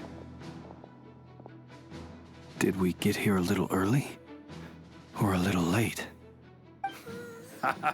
A tad late. The others have already set off. To summarize, our resident moon goddess has found us a new ally, and Boss Nefer has uncovered some promising info. Everything going smoothly on your end? Not great. I don't know how long we can stall them for. The decoys are getting taken out way faster than we imagined. I'm gonna make some more later, but I need a timeout first. I'm so tired right now. Oh, right! Ineffa, could you fill in Uncle Varka on what we just discussed with Flints? Sure. Uncle Varka, you previously told us about how when you went to investigate a source of the Wild Hunt in Amsvartnir, you discovered that it was just a diversion. But according to Flints' intel, several outbreaks of the Wild Hunt had already occurred in Notcry in the period leading up to that. That was before Rerir had regained his body, when he was far from regaining his full strength.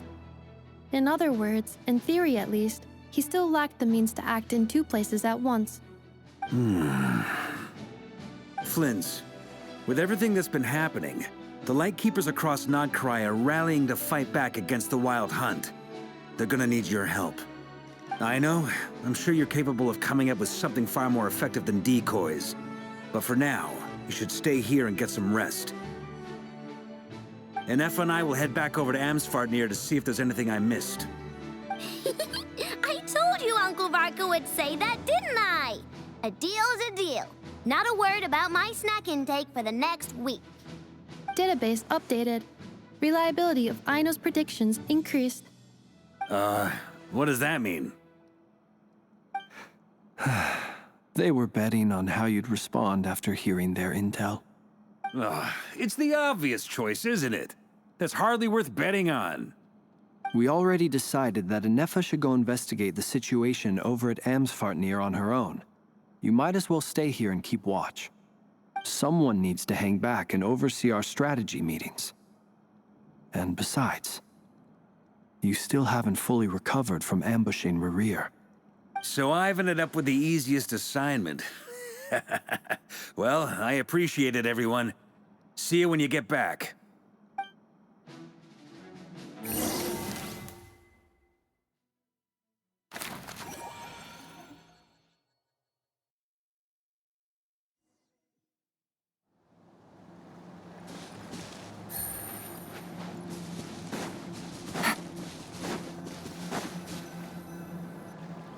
Here, this will serve as a good spot to cross over.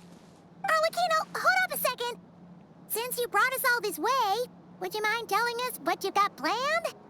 We still haven't got the slightest idea what's going on here. And if even Columbina doesn't know where the iridescent moon's marrow is, how do you? Simple. Because I am an inheritor of the royal bloodline of the Crimson Moon, and one of the last surviving embers of the Two Worlds' flames. Huh? Are you serious? As in, you're a descendant of that Crimson Moon dynasty we were just talking about? The one from ancient Conria? Your surprise is understandable. I was also taken aback when I first learned of it. But the more I thought about it, the more I realized the signs had been there all along. When I was young, I discovered I could wield a very special kind of fire. It coursed like blood through my veins and smoldered away inside my nerves. What's more, whenever I experienced strong bursts of emotion or drew too deeply on this power, it was like some kind of presence within the fire would begin to gnaw away at me, consuming me from the inside out. Exactly. That is why my hands are like this, too. At first, I saw it only as a curse, but once I became a harbinger, the jester apprised me of the truth. Together with my own investigations over the past few years, there are several things that I have gradually come to understand. For instance, take the so-called Crimson Moon. In truth, it is nothing more than the shattered remnants of the iridescent moon, fused with the abyss to prolong its lifespan. Since this blood flame was bestowed upon me by the Crimson Moon, it is a fusion of the iridescent moon's former power and the corruption of the abyss. You all understand the nature of the abyss well enough. I draw upon its power, and in return, it hungers for my soul. This strange blackness is the mark of corruption it has left behind. If I recall correctly, you once told me that if the corruption ever made it to your heart, you'd become a completely different person. Yes. And that's the reason I'm always careful not to push my power too far. It's essentially a never-ending tug of war. Whew. Sounds intense. Anyway, the rest of my story can wait. Is there anything else about the Crimson Moon or the Iridescent Moon that you're unclear about?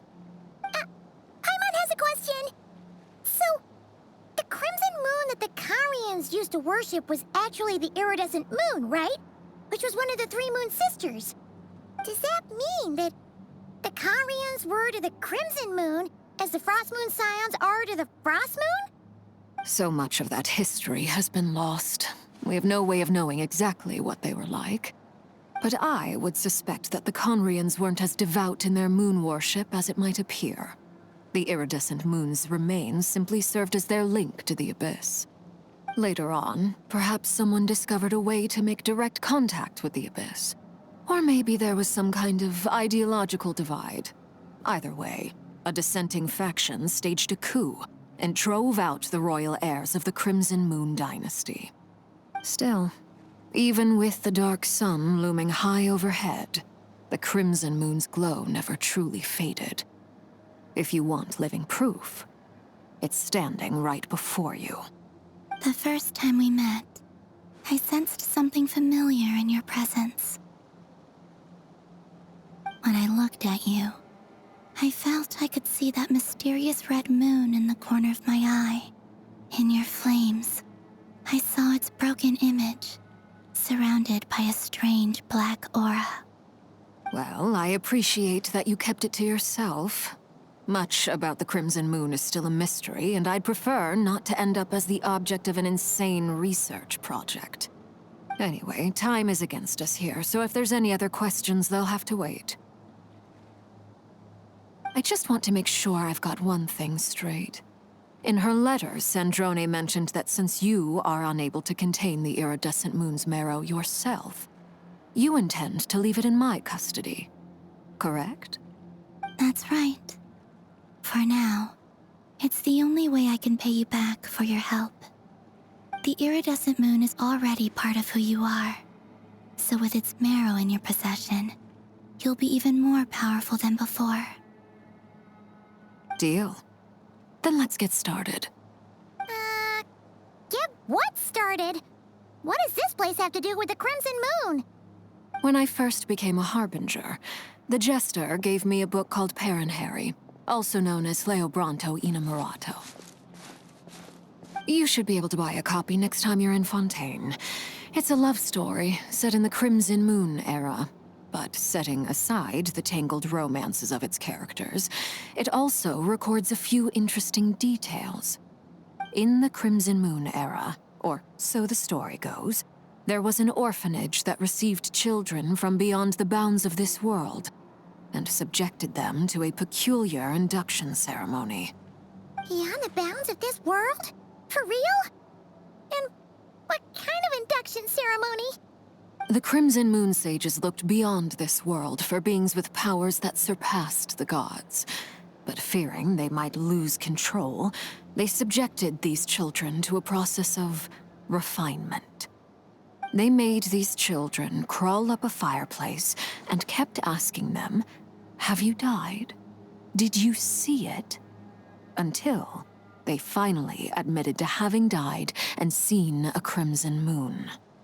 The adults embraced the children who passed the ritual, telling them, "Within the fireplace, you have traversed the flames between 2 worlds.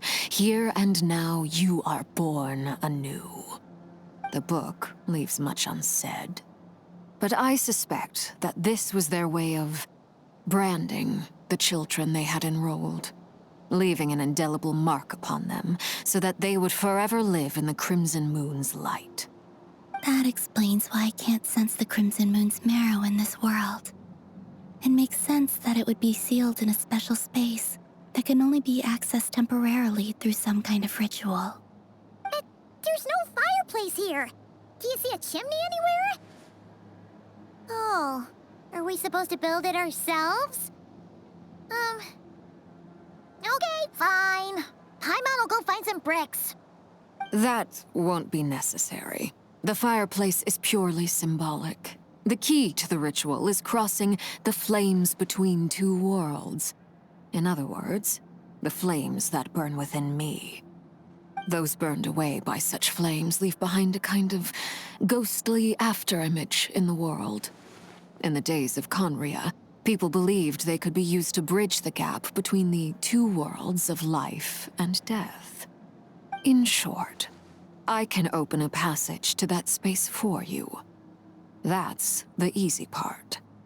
The catch is I'll need to stay on this side to keep the passage open, so I won't be able to come with you. Once you're inside, you'll have to find your own way. Very well. Then I'll open it up. Traveler, spare me a little more moonlight if you would. I may need it.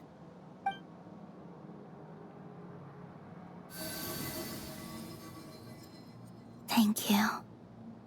I feel like I've recovered some of my strength now. It should be enough to move us across short distances and confront whatever dangers might await.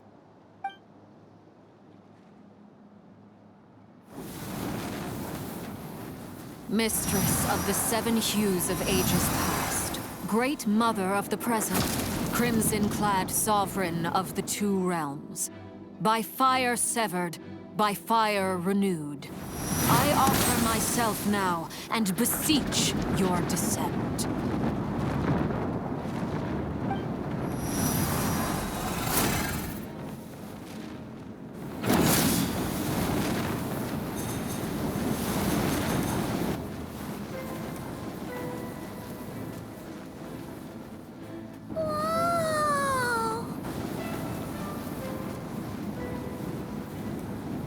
One word of advice.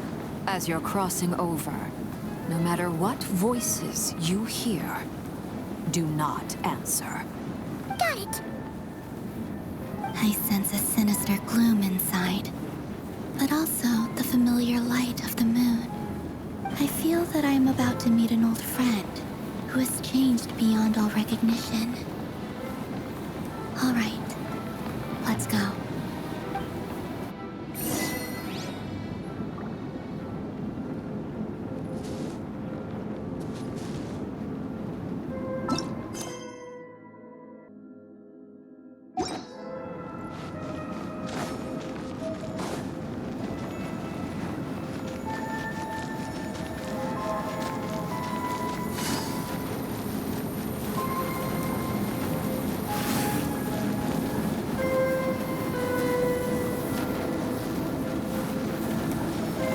Take it easy.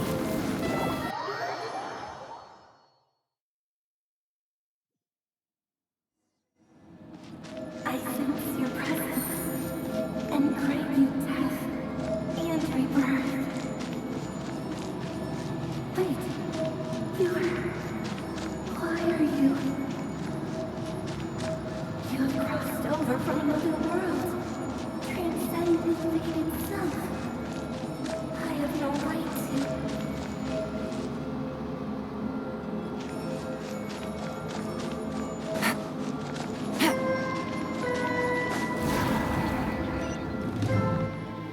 Hey! Look up at the sky! A red moon!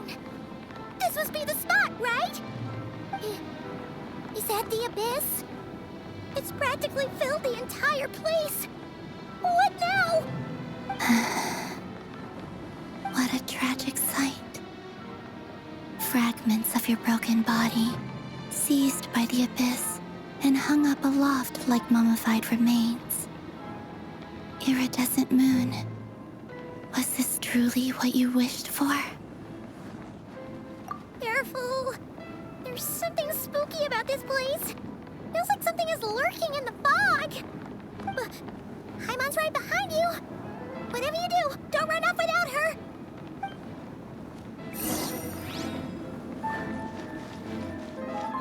By the way, Kalambina, didn't you tell us that the iridescent moon had shattered into pieces? The moon up there looks pretty whole to Paimon. How is that possible?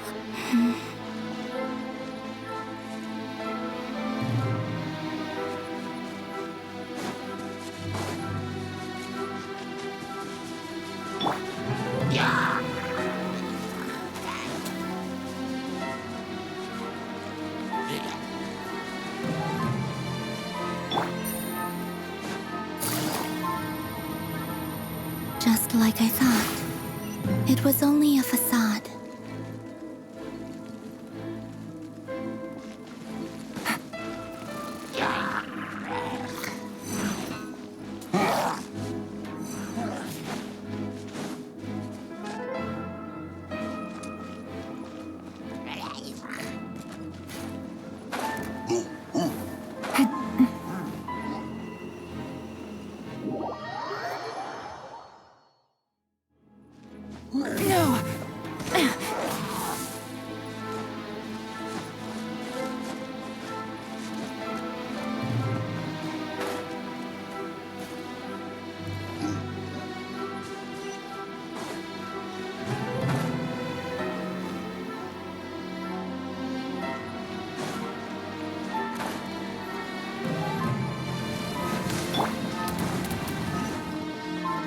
The wind knows me. Gotcha. Go and slide!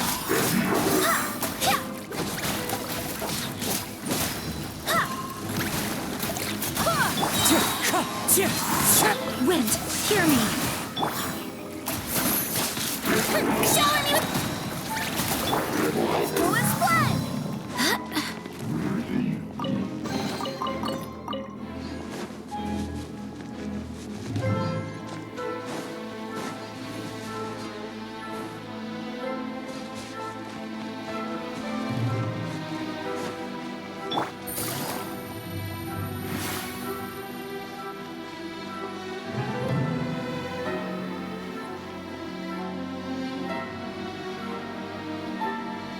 Huh? Huh? For real? That's way too high! There's no way we'll be able to reach it! No. I'm not sensing anything up there. It's coming from under the mountain. Let's see... Ah! There's some kind of weird shadow over the water! Wait, see that? Looks like a mechanism of some sort. Let's check it out!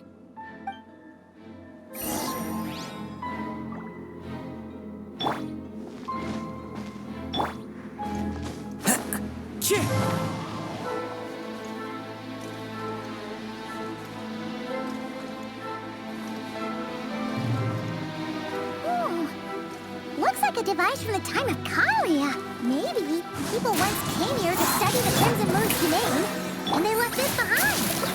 Oh, if we can activate it, we might find some clues.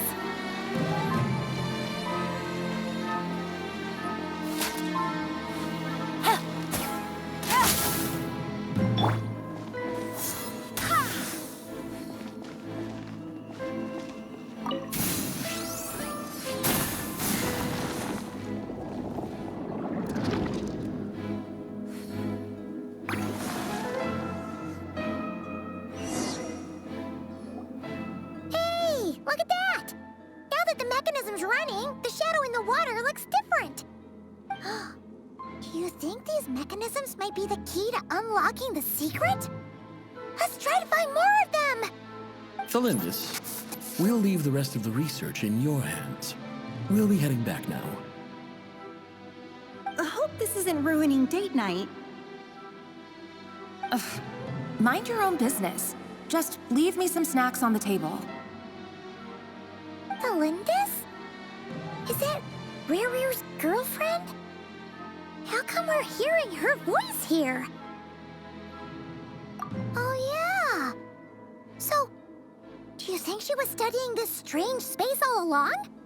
The Abyss has made this space extremely unstable. Maybe that's why some of the things she said and did were preserved here. Like echoes. Or after images. Whenever I see this view, it takes me back to a poem from my childhood.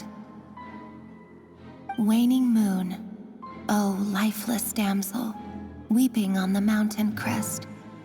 Mourning still in wistful tone, her fragile soul now laid to rest. For me, of all people, to be here investigating the mysteries of the Crimson Moon space. Is it a coincidence or something more?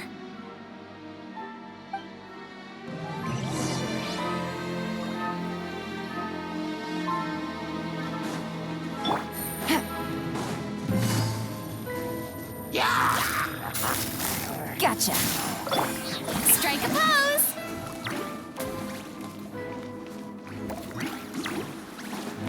Oh, looks like the Abyss has messed up this mechanism. We need to find a way to get it working again. Let's see if there are any other devices nearby.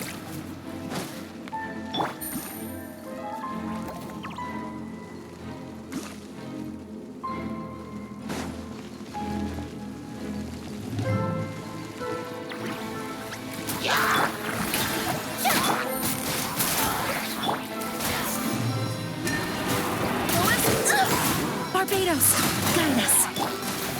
One with nature, as one with wind and cloud. Quietly now. Game's up.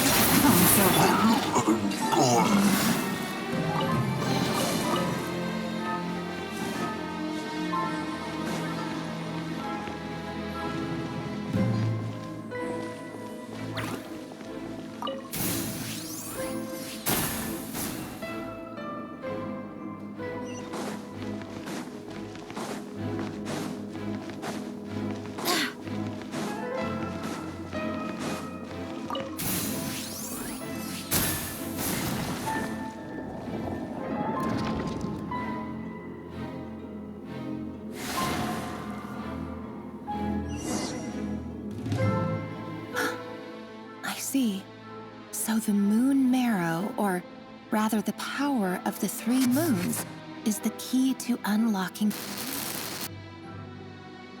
If it really does exist, then maybe this madness can finally be put to an end.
With the Abyss inhibitors in place, I should be able to access the chamber with the moon marrow.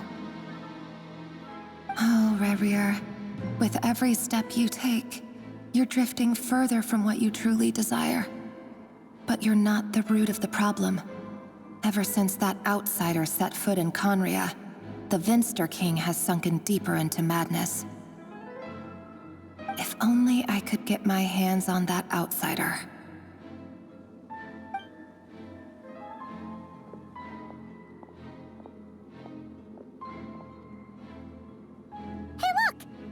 Reflection is back to normal. Elendis' voice mentioned a chamber with the moon marrow. Do you think maybe it's hidden in the moon's reflection? It must be. For within it, I sense the fragile aura of a dying soul. Then there's no time to lose! Let's go!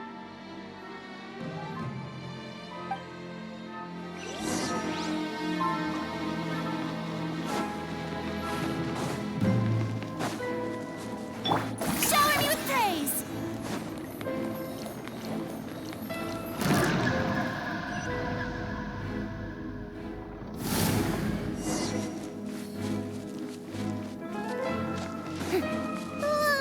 These things are so creepy!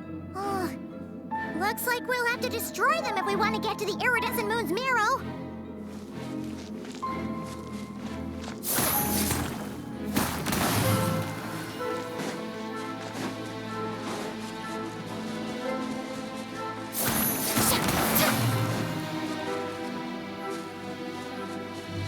must be the iridescent moon's mirror! Oh, we'll need to destroy these things before we can reach it!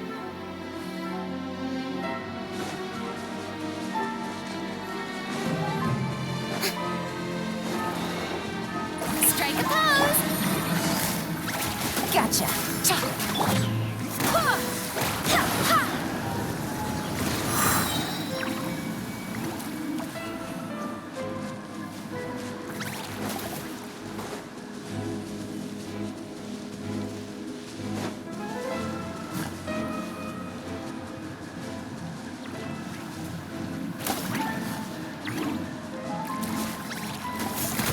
Wind, hear me! Hang in there! We're so close!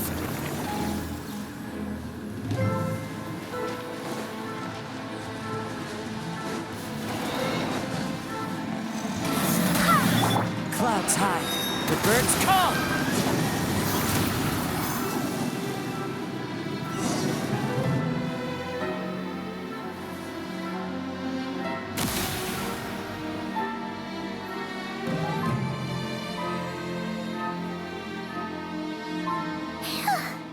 We finally did it!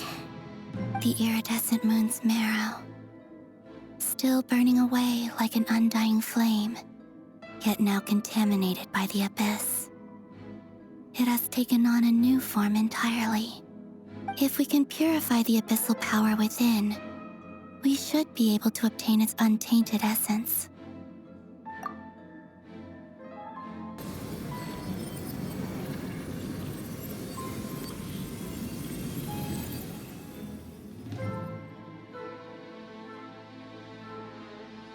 It's so cold.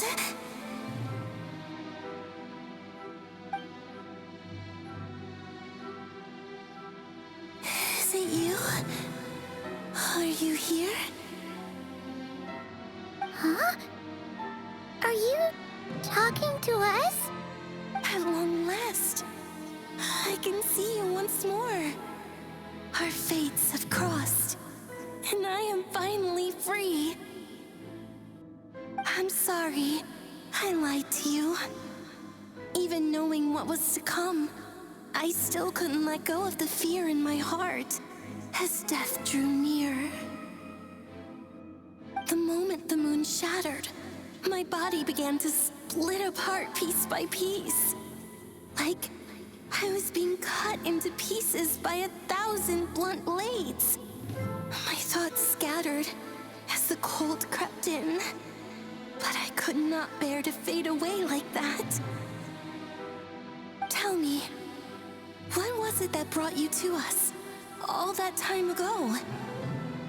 If only I had possessed your courage, then I might have been spared this torment more painful than death. You look so puzzled. That's how I felt too when I first saw you. But trust me when I say that everything happens for a reason. Farewell, Hypo.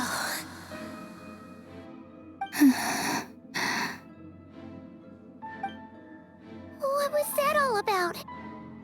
Was that the goddess of the iridescent moon? Oh, it sounded like she was speaking to a long-lost friend. But none of us have ever met her before, right? Perhaps.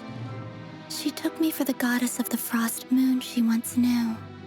For a fading soul like hers, our auras must be too similar to tell apart. But anyway, we've got the iridescent moon's marrow now.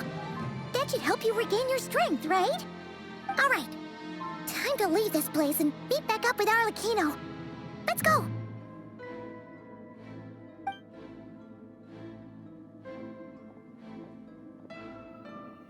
That's odd. This place looks different than when we came in. Waning moon, Huh? oh lifeless damsel. Oh.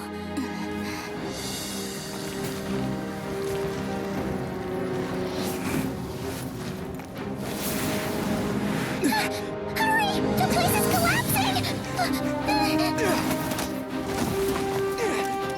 It wants to trap us here. Who's it?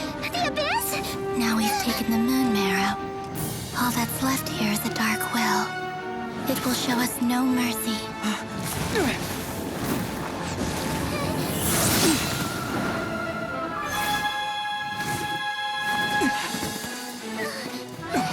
it back! The crimson moons! My marrow! My heart!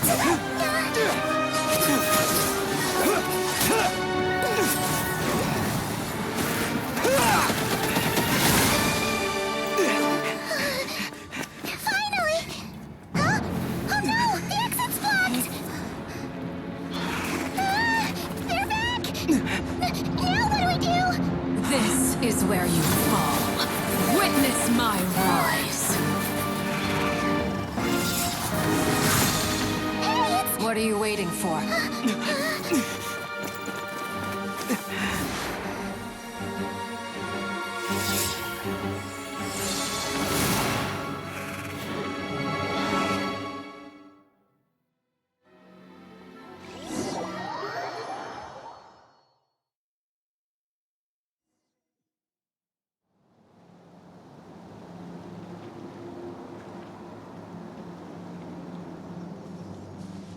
Oh, we made it! Was that you, Arlecchino? Did you save us?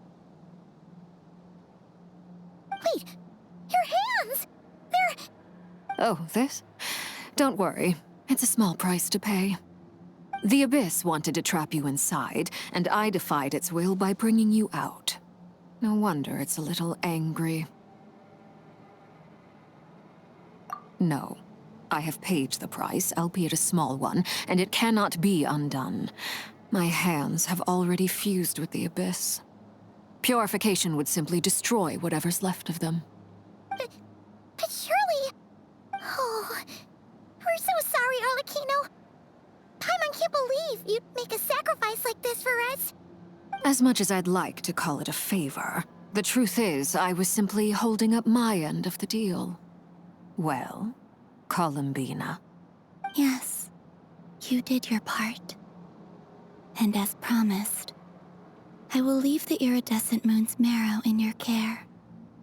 From this day forth, may the two worlds' flames burn ever more brightly.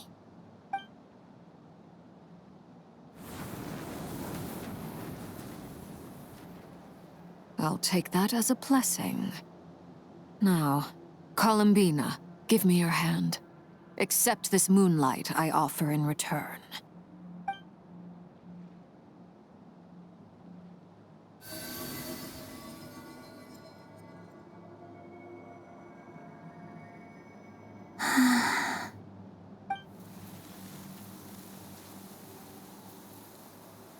Feeling stronger?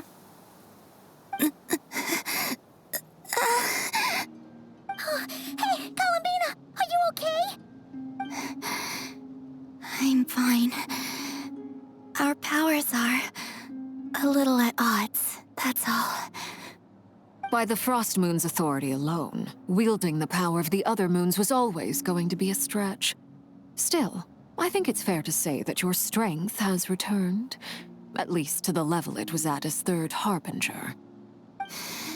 It's still not enough. There's no way I can hope to challenge rerir like this. Just one more ray of moonlight, if you would. It's okay. I can take it.